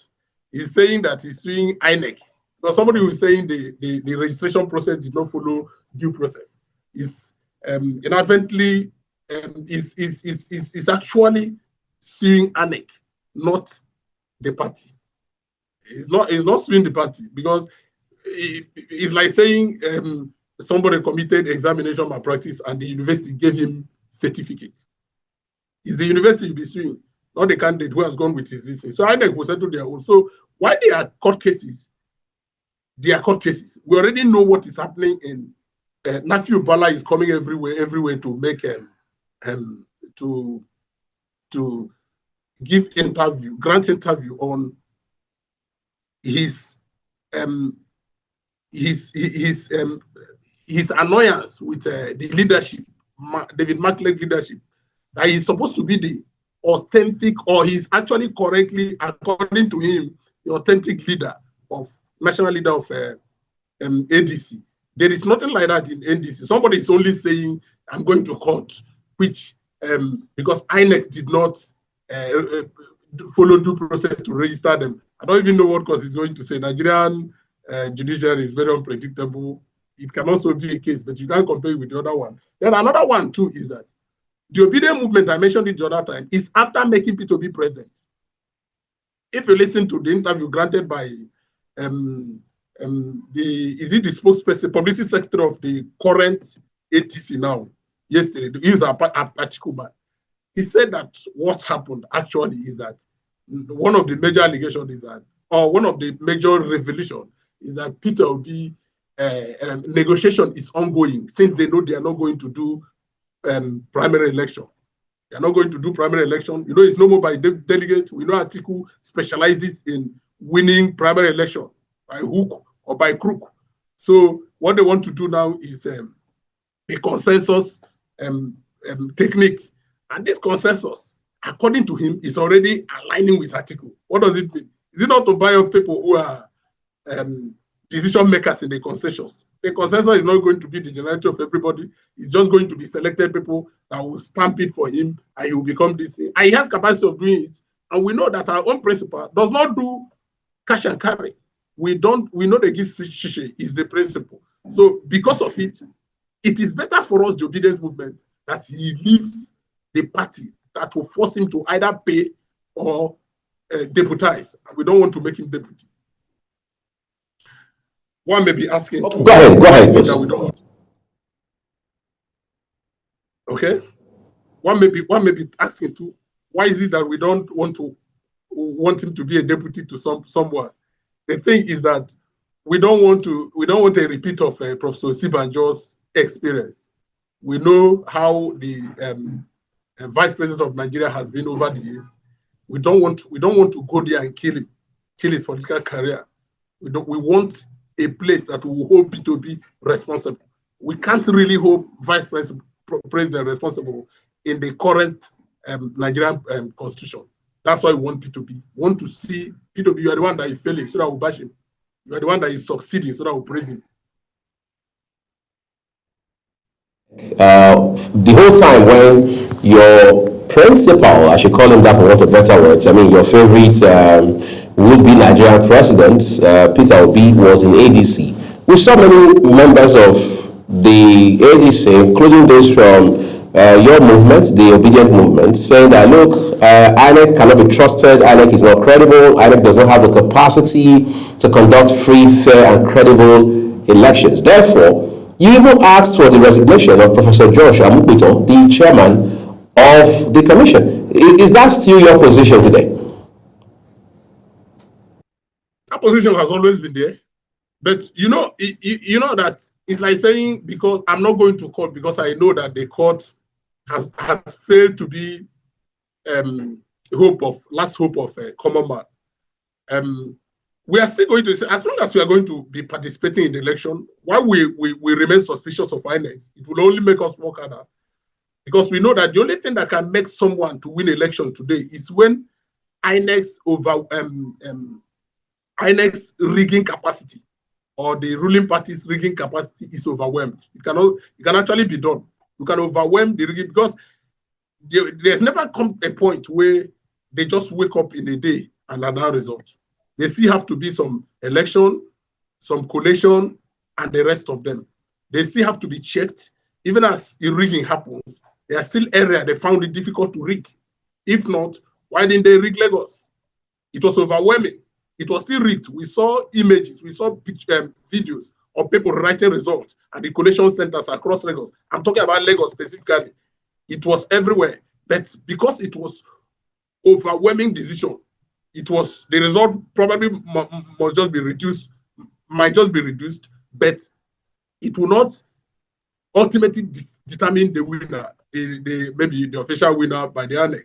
So by the time we have enough people on ground to check the rigging from the polling units, last time we believe we actually won across polling units, and we have enough people on ground to still follow the vote to its conclusion where it is announced, you find out that the ability to rig will be greatly reduced. That does not mean we are giving it INEC 100%.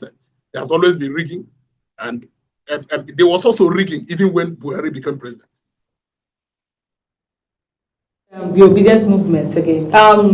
So there are opinions that instead of Peter Obi going from party to party, because he seems to want to dent his image, people are already making a caricature. I saw AI videos on the internet where someone put him on a cloth that has different party logos on it, and people are just trying to make fun of the whole situation. So how about, why didn't it come to the minds of obedience? Since you people say you're the ones championing, the whole move, registering a party during the process or during the time where there was enough time to register a party. How about registering a party in the name of obedience? So I'm moving from party to party to party, looking for a platform. Shouldn't that be a strategy?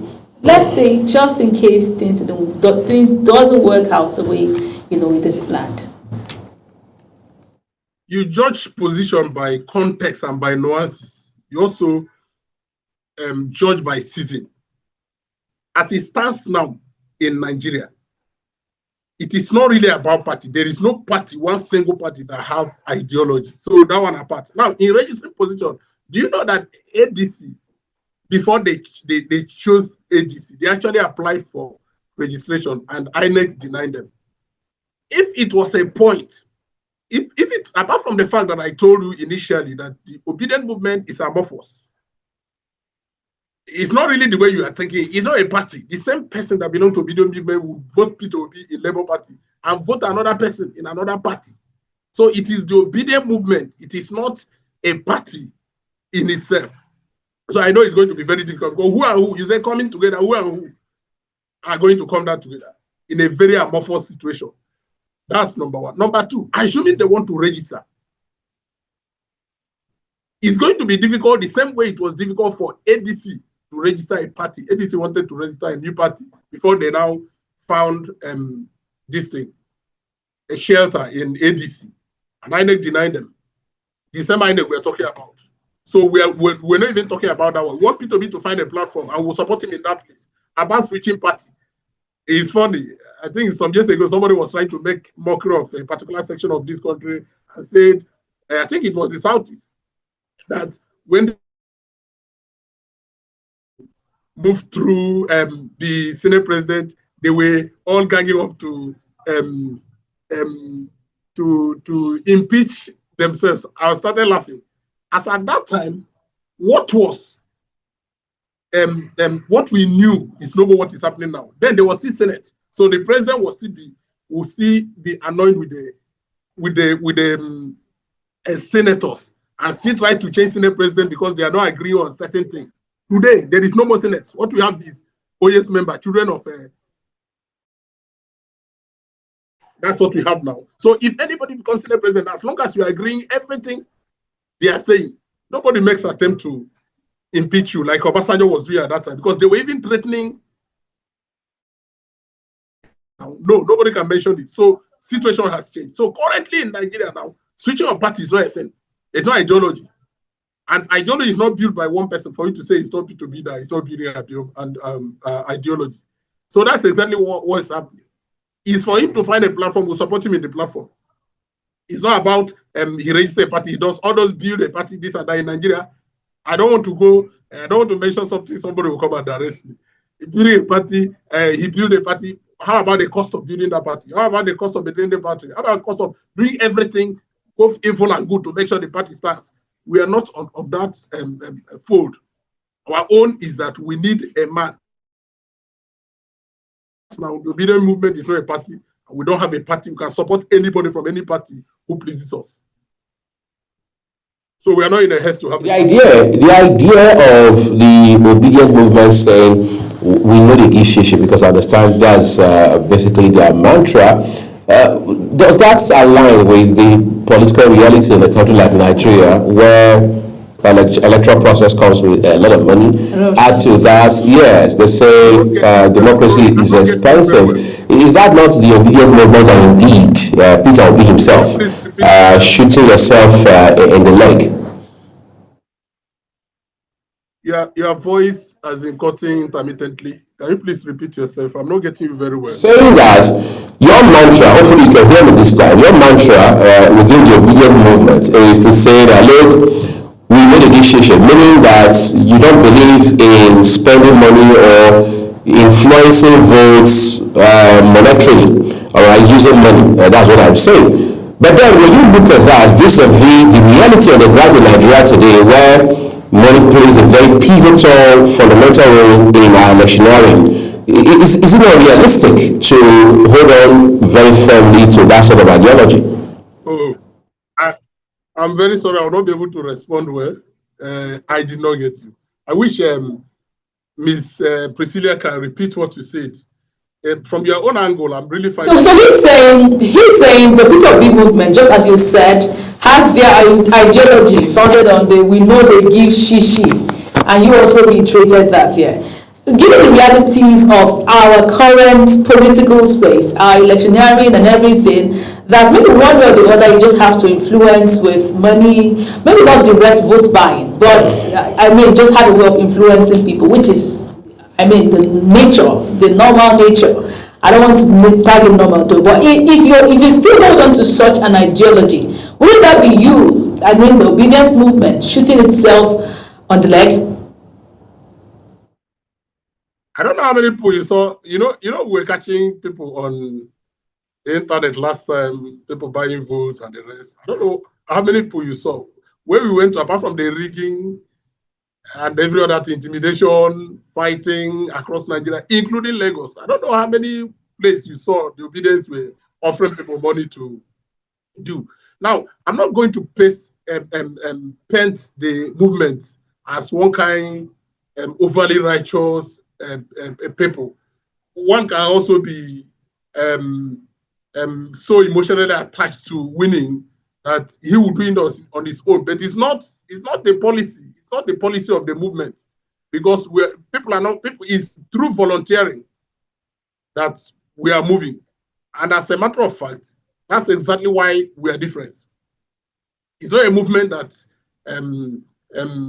that have budgets. As it is now, political parties are making budgets already for how much they will give people in Lagos, how much they will give people in Zamfara, how much they will give people in Sokoto, in Abia State, how many bags of rice they will share. You will not see it anywhere in the obedience. Nobody is buying rice for anybody. Vote. We only try to convince you, both online and offline, of the implication of your voting whoever you want to vote for any reason. So there is nothing officially like that, because the movement itself is not really, as I keep maintaining, there is nothing really like office of the movement. So the other one they are making is just to have a semblance of a structure. That's why you are seeing the now House spokesperson of Obedient Movement. How many people do they really control? So very soon now we'll start announcing for volunteers across the nations, from the polling units to here, everywhere, volunteers. That's the best we can do. And volunteering now, when people go and work and they're not being paid with the whole mindset of you are meant to volunteer, don't you think it affects their morale at the end of the day? Don't you think putting such people in such situation makes them open to be bought by other political parties? The movement should have been fizzled out now, if what you are saying is applicable. You really think we don't have Nigerians that are after good governance? I know we do have, but as of the last election, talking about 2023 elections, I really feel like one of the problems that the obedience movement had then was lack of manpower. There are people that maybe polling units, but when structured work team at collation centers and every other centers were absent, and even at the nooks and crannies of some villages, you would find them absent there. So maybe in the cities like Abuja, Lagos, Port Harcourt, they were everywhere there. But I really feel like if you want to penetrate the nooks and crannies, you need to empower people financially. It's happening on its own, because it has been. I remember when the rallies for the Obedient Movement was ongoing. Nobody was mobilized for anything. The Obedient Movement generated their money. Even at the rally, food was shared in some places. Cloth. I remember this man Adenuga on Facebook. He bought a lot of clothes for people. That's how the movement run itself. Come to think of it, sometimes when we try, we learn from other countries. They really do this thing you are doing in every country across the globe. Is volunteering, doesn't volunteering work? Remember that time we had just 4 to 5 months of preparation. That one also limited us. But if we're given enough time, there will be more people to volunteer, given enough support, like we are having Kwankwasia movement joining with obedience. So there is an addition, a very big one. We are not going to be lacking volunteers in certain states, in Kano, the way we did last time, and other states that Kwankwasia have movement. We also having many. We now have Benani in Adamawa State, and we also have spread. There's going to be many funds bought for candidates or for aspirants now, and each aspirant, wherever you have a council or contestation on the movement, automatically we have people there. Why we can't boast of having the same measure of structure, the same measure of spread with other political parties, because they have the money for the states. That money you're talking about, they are sharing or they are using to do all those things you're saying. Many of them are not personal money. It's money for the states. It's money for the federal government, money for you and I. We don't have such money. And we don't even have. So allow us to work with our own template. If we succeed one day, it will become a brand that other people will imitate. All right, incidentally, that's the much we can take on this conversation. Thank you so very much, Francis Emele, political analyst and an astute, I should say, a very staunch, obedient movement member, for joining us on the program this morning.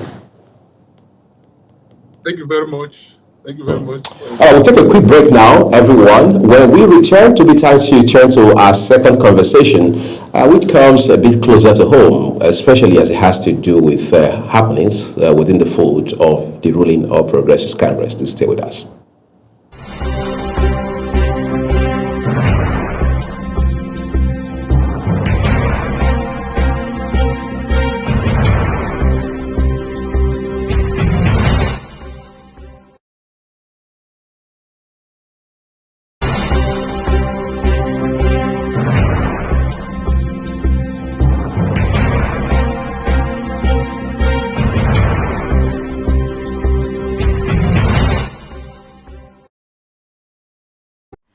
Welcome to the weather forecast. Now, if you were awake during the early hours of Monday, you probably heard that intense rumble of thunder as most parts of the country experienced heavy thunderstorms and rainfall with strong winds gusting up to 100 kilometers per hour, causing damage to some infrastructure in affected areas.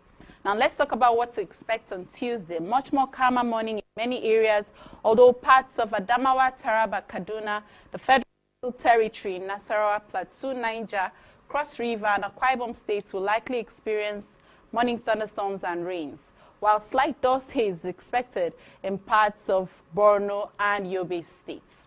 Later during the day, as moisture builds up, these storms will make a comeback to develop across the southern region of the country, the north central extending to parts of Kebbi, Sokoto, Zamfara, Kaduna, Adamawa and Taraba states. That's the forecast. Stay alert and keep your umbrellas close. I am Theodora Itzum. Thank you for watching.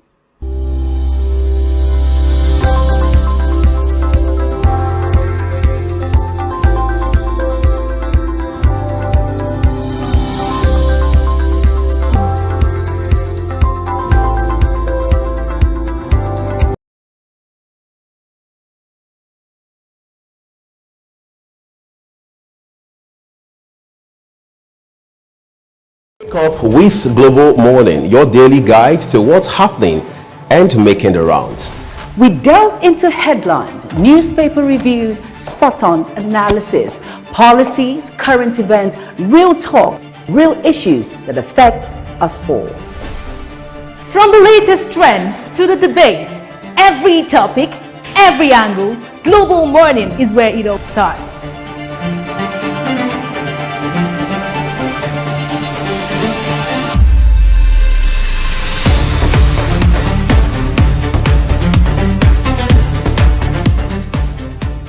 Global Morning, for the latest issues, always on point. Watch Global Morning Monday to Friday at 7 a.m. Saturday and Sunday at 8 a.m. on Global Television.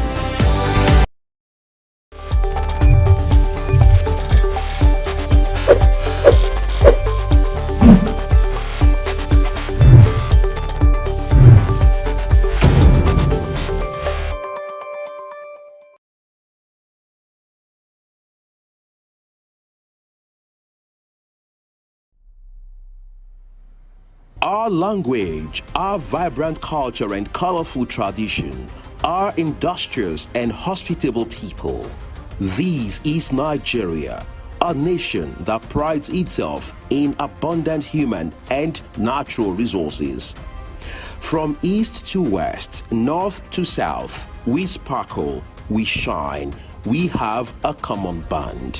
Fellow Nigerians, let's do away with ethnic, religious, and regional sentiments that divide us as a people. God has blessed us and empowered us to find strength in diversity. Let's make our faith and way of worship our source of unity as we build a nation that stays united.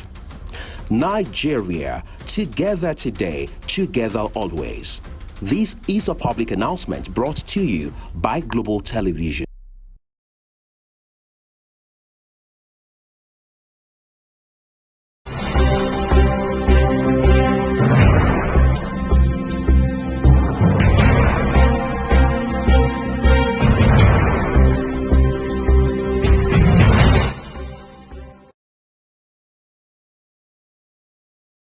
Why evidently there's so much of drama going on the opposition side of things in Nigerian politics in light of 2027 general election cycle.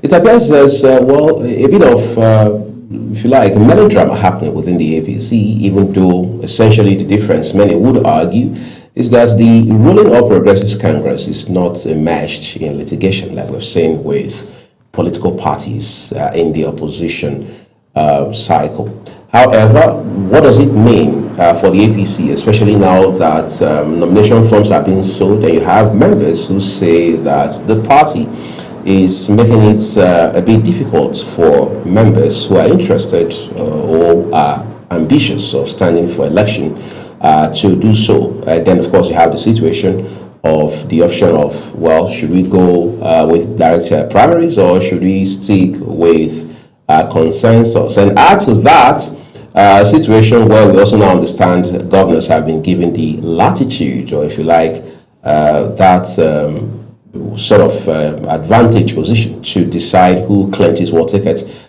within their respective states. So we have to put this in context for you as quickly as possible. And this morning we're joined by Chukwudi Ayanwocha, as a lawyer and a public affairs analyst. Thank you, Chukwudi, for coming on the program. Thank you very much. Good morning. Great. You are the best guy to talk to on this, being a member of the APC. We see that your party has not changed prices. Now we're talking business regarding the forms, nomination forms, expression of interest from what it was in 2023, which many of your members say is a good place to be. However, there have also been issues around how that there are those who say if you allow governors to have that prerogative, as it were, to decide between Priscilla and Uyi who clenches a certain senatorial ticket, it will become problematic. It doesn't make it competitive, it's not fair, it doesn't allow for a level playing field. Are those your thoughts as well? Okay, thank you very much, Uyi. It's good to be here again. Right. I think what you just said, right, is based off of a misconception as to what the president said to the governors. Now, as you are aware, the governors in the states where there are governors, they are the leaders of the party at the states. Not the state chairman. I mean, the state governors are the highest ranking members, so to speak, really, you know, there in the states, right? So they are invariably the leaders. There can be a chairman and there can be like a leader of the party, right? And if you listen to what the president has said, you know, he allows them to have some form of say, but in accordance to the Electoral Act. Right. So what does the Electoral Act say basically in respect of the conduct of primaries? That primaries should be by direct primaries or by consensus. Now, consensus, when you look at the definition, right, when you look at the Electoral Act for the consensus, when the Electoral Act says that when there's going to be consensus, that all the aspirants who have purchased the forms of the party will have to sign the consensus agreement. So I do not see how a governor would have kind of be like a dictator in that scene, right? So despite the fact that they have, as leaders, they have some form of role to play in the process, but everything has to be done. Well, I suppose the word you're looking for is influence. They can influence the process. They can influence and determine who emerges. Not necessarily. Not necessarily. I mean, you've seen states where certain governors have their preferred candidate. I mean, everybody have their preferred candidates, right? In an election. I may have my own preferred candidate. You may have your own preferred candidate. But you've seen other aspirants say, no, I'm going to present myself for the process. You know, and if at the end of the day, it comes down to the primaries, I believe that there will be direct primaries. Whoever the best man will win. Let's look at the business side of things. Okay. Right? I understand that political parties are not NGOs. Yes. They have costs at the end of the day. So when people go to purchase a form, if I go purchase a form, say a governorship form for 50 million. For 50 million naira. And then at the end of the day, a governor of the state meets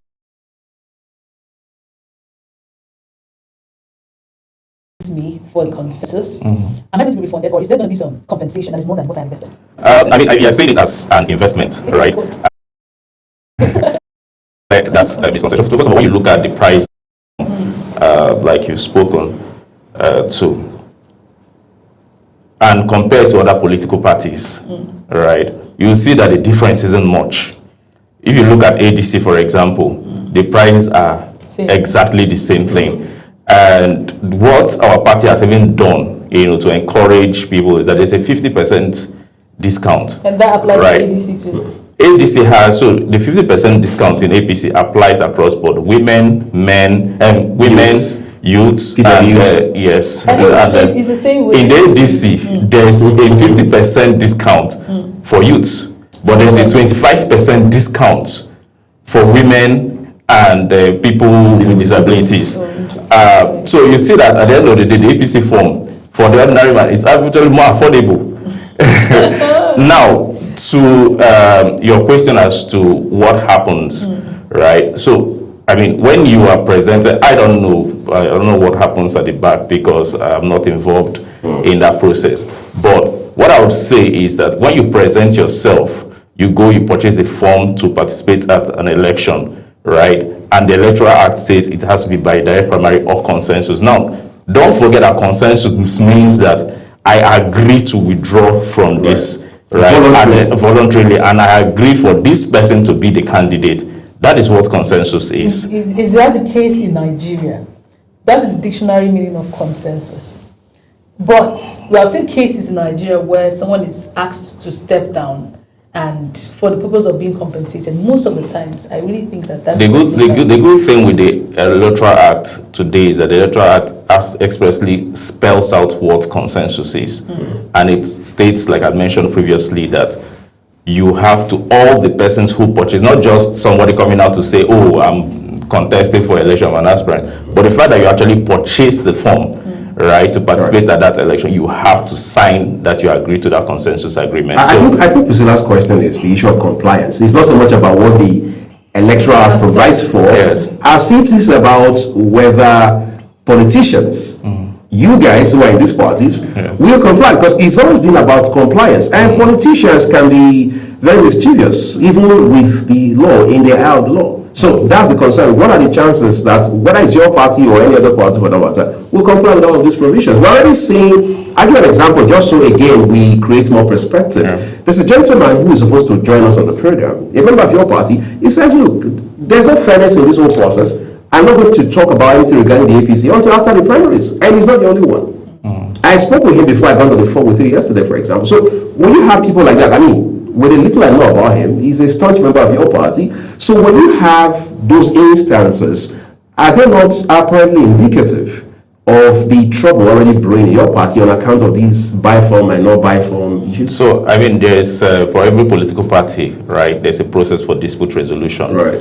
Part of the process is internal, and the other process is external, I mean, going to court. Right. So any person who is aggrieved as to the process by which the primaries are conducted has the right, to go and appeal. So even within the party, so for example, if you look at the APC timetable, you see that there's a timing, even after the primaries. There's a screening, which is happening this weekend, right? And then after the screenings are done, there's a screening appeal, which is internal. After the primaries, there's also a primary appeal, which is internal. So there's always process for dispute resolution. So if you are not satisfied with the process, which, I mean, everywhere, even in churches, people are not satisfied. There's always a process to handle disputes. So if you're not satisfied, you follow the party process. And then if you are still not satisfied, you have every right to approach the courts.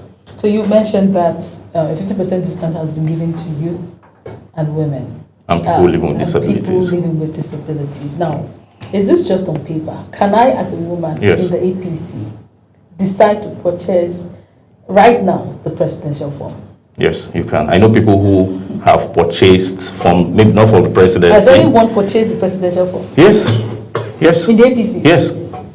Yes, there was this for the records. Because ultimately we understand that your party has endorsed President Bola Tinubu, and as such, whoever is buying forms now will just be for one or two reasons. Either you're doing that for the records, maybe to boost your CV or as a politician going forward, or you're doing that because you have some money to throw around and you obviously want to support a party you believe in, which is the APC. Otherwise, would there really be any need for? So the truth is that President Bola Tinubu has done very well.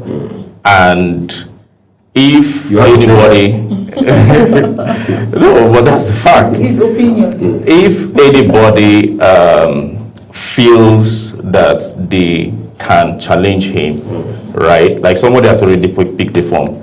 I mean, it's a freedom, right? Your freedom. There's going to be presidential primaries as well, so you are free to come up and challenge the president. That's we're practicing a democracy. It's not, APC is not like a other political party, or the president is not like other candidates that are looking for the form to be given to them on a platter of gold. So if they don't find the form in this party, they run to another party with the hope that they are giving the presidential tickets in that party. So our APC is a democratic party. So we should look forward to presidential primaries. Yes. Is that what you're saying? Yes. That is a bit disturbing, and I'll tell you why. I mean, Priscilla, if you cast your mind back to 2023, we saw this play out when the president, then the candidate of the APC, Bola Tinubu, was told that, as it then was, Vice President Yemi Osinbajo was going to run for president, and that he had already purchased the expression of interest and nomination forms. He said, "I do not have a son that will contest with me." And of course, we knew the import of that remark. So if you have people today, 3-4 years down the line in the APC, who are buying the forms, knowing clearly that President Bola Tinubu, the leader of the party at the national level, will be standing for election, would that not be recalcitrance? And would that not be, would there not be repercussions? But Vice President Yemi Osinbajo, is not his son. So, I mean, it's okay for him to political son. But so it's okay for him to make that remark and say he doesn't have a son. I mean, as far as I know, his sons, none of them contested against him for the primary. But of course, you and I understand the import and implication of that statement at that time, and it doesn't also apply today. When you have people who, because President Bola Tinubu apparently is the rallying point of the APC, you can't take that away.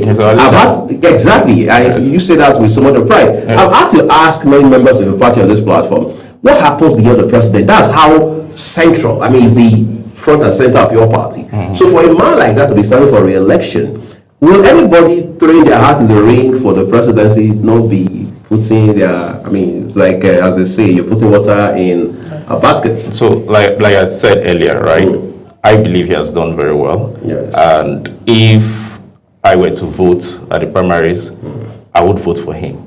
Now, anybody who decides that they want to contest at the primaries, they are free to. Now, it's now your ability to muster the support, get as much support as President Bola Tinubu is going to get, to see if you can win at that primary. So it's free, it's a democracy. Let's talk about the timelines for the submission of forms. There seems to be a pressure, coming from that very angle. People are being pressured to. How about a situation where I'm not able to fill the form and I need a deadline? What happens? You're not able to fill the form. Yes, I'm not filling the form and the deadline, approaches. So if you see, for example, the initial deadline for the APC for the submission of forms was Monday. Yes. It's been moved to, I believe, Wednesday. Right.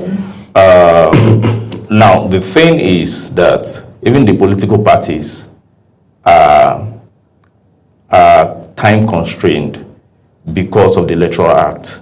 The Electoral Act specifically provides for a timeline for everything to happen, for you to submit your register of members, for political parties to carry out their primaries, for them to submit the list of their candidates to the INEC. So every political party is kind of racing against time to see that they meet those timelines. So if you are not able to, you purchase a form and you are not able to submit it, it means that you've just excluded yourself from the race invariably, because the political parties are trying to meet up with INEC's timeline. And no compensation. I don't. You purchase if you purchase if you go to the market and then you purchase bread, you eat the bread halfway. Are you going to return it and say that you need compensation? Maybe you need half. That's an edible. That's a food item. If I go to the market and I pick up a phone and I don't use it. No, but you've used it, you've opened it, you've probably started filling the form, right? So what there are happens? situations where I'm told, don't worry, bring half of the money, even in such situations. Okay, probably by the time you pick the form and then you fill it half, we'll see what happens in that situation. Talk to the head of finance and the APC. But I want to ask you this. I know it feels like putting you on the spot, which again is the reason you're here, to be put on the spot.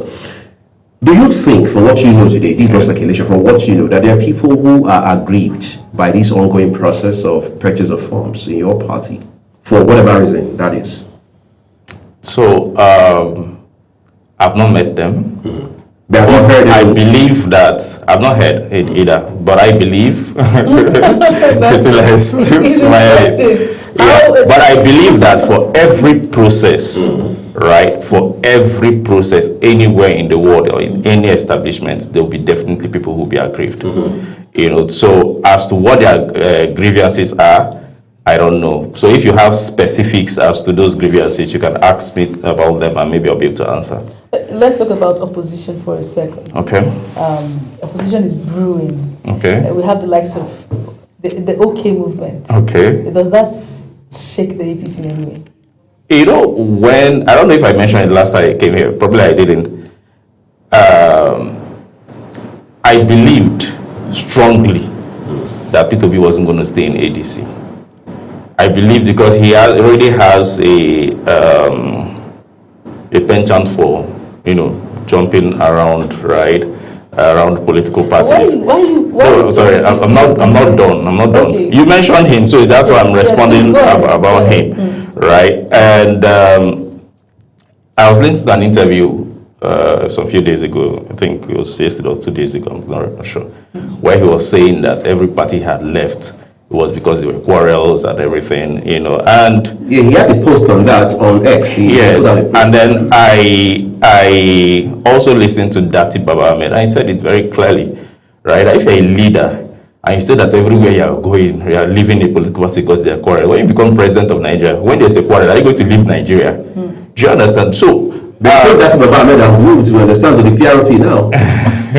So is it a case of a kettle calling pot black? I mean, I'm not here to hold brief for Dati Baba Ahmed or for Peter. You're here to respond to Peter B. Right, yes. So now, in respect of the OK movement, I don't think that they stand any chance against us, against the APC. Why? Personally, right, speaking objectively, I actually think, and this based off of, the truth is united. When you are united together, that's something APC has. When you are united, when you're a united force, right, you can perform better than when you are divided. And you see that's what happened with the APC to be able to take power from Goodluck Jonathan. You saw people coming from different political parties coming together, behind one candidate, and they were able to, with that political force, they were able to take power. But when you divide yourselves, I don't see how the OK movement can be a problem. And I also think, I'm not their lawyer, right? But I think they made a big mistake even going to the NDC, because the NDC as a political party was registered by the order of court. And I believe it was a federal high court, probably in Kogi or something like that. And when there's a court process, somebody can always go to challenge that court process. I'm already hearing or seeing that the ADA, right, are already aggrieved with that registration of the NDC via court process. They believe that all the documents were not submitted to the court, So I wish them, I don't know if I should wish them well. I don't wish them well. So I was going to say, are you sure you're not excited about that news? When you saw that? Because I know a lot of APC people seen that, they're like, finally. So the thing is, what I believe as a leader is when there are issues, you should be able to stay and, build your party, weather those issues. That's what leaders do. Leaders don't run away when problems come. The obedience movement have come out to say, a couple of them have said, we are the ones controlling this thing. I think the political atmosphere has changed. It has moved from political parties to movements because the electorate determine who wins. So these are the people that go out to vote, and they've said, anywhere we tell you, go. It is not a Peter Obi making decisions now. It is people that say, we want you, we will vote for you, go. In every group, there should be a leader, and a leader should take decision. That's part of leadership, is your ability to make a decision and say, okay, this is the direction that you listen to your people, of course, right? And then you make a decision. You you are not pushed. That's what people look up to leadership, to provide leadership. People don't look up to you as a leader to follow every wind of doctrine. Maybe that's a stereotype, right? Maybe there's a new movement, maybe there's a new narrative in town that people might eventually align to when he succeeds. Don't you think so? I don't think he's going to succeed. Yes. I was just going to ask you one question by your side. Have you bought your phone? Yes, I have. For the APC? Yes, I have. Oh, great. So you are running for Federal House. Oh. Yes, to represent our houses in the Federal House. Interesting, because I also understand that's one level on which there are issues now, because they say governors are interfering big time, bringing their boys into those slots for the House of Reps and of course for Senate. Can you say that's a fair fight ultimately? I've not heard that governors are bringing their boys. Are you in the good book of your governor? Maybe. Am I in the good book of my governor? Because you're wearing like it's Ezekiel now. That's what I'm asking you. That's for the years. That's what you wear to show support for the president. Yes, he's my leader. Yes. So are you in his good book? Because we understand that's a factor that determines whether you emerge. So I believe that every card-carrying member of the APC has a right to aspire within the party, right? As long as you have purchased your forms. I like that you added that. As long as you have purchased your forms, because there are people who will come back and say, "Oh, I aspire at," and they don't end up purchasing the forms. As long as you've purchased your forms and you submit the form within the timeline specified by the party. Now, the party decides what method of elections that's going to be carried out. Now, for example, you can be in the good books of your governor. If direct primaries is carried out and you lose at the direct primaries, the governor is not going to impose you on the party. If, for example, you are not in the good books of the party, of the governor, for example, and all the other aspirants come together, they believe in your candidacy, and they decide that you should be the consensus candidate, really, that's what has been agreed. So really, I don't see how. Well, how likely is that? Do you know? Let's even go to the other political parties. Right. Do you know what is happening in the other political parties? Do you know that, for example, when you look at the ADC, for example, when you look at somewhere like Rivers State, it's expected that Rotimi Amechi, His Excellency, is the leader of the party there, right? When you go to places, most of the places in the southeast, it's expected that His Excellency Peter Obi is the leader of the party. Do you also know that there is this, just as you claim to be hearing, as a journalist, you're hearing things that APC have, in those political parties, these figures have mentioned that the ones, in fact, we've also heard even in Kanu and all those places that these figures are the ones who are determining who is going to run for what position in their states and in those regions. So you're saying their own processes are also not democratic? No, I'm saying that their processes are not democratic, but ours is democratic. Oh, well, I'm afraid we have to also be democratic about how we use our time on this program. At least the much time we allow us to. Well, grateful to you, Barrister Chukwudi Watcher, for making our time to come on the program today. We wish you the best of your political aspirations. Thank you very much. Great. Well, that's a full cycle on the program today. Thank you, everyone, for investing your time with us on Global Morning. Remember that the views of all of our guests across all of our programs are their opinions. I'm Uyi Agumofwebe. And I am Priscilla Obasi, wishing you an amazing day ahead.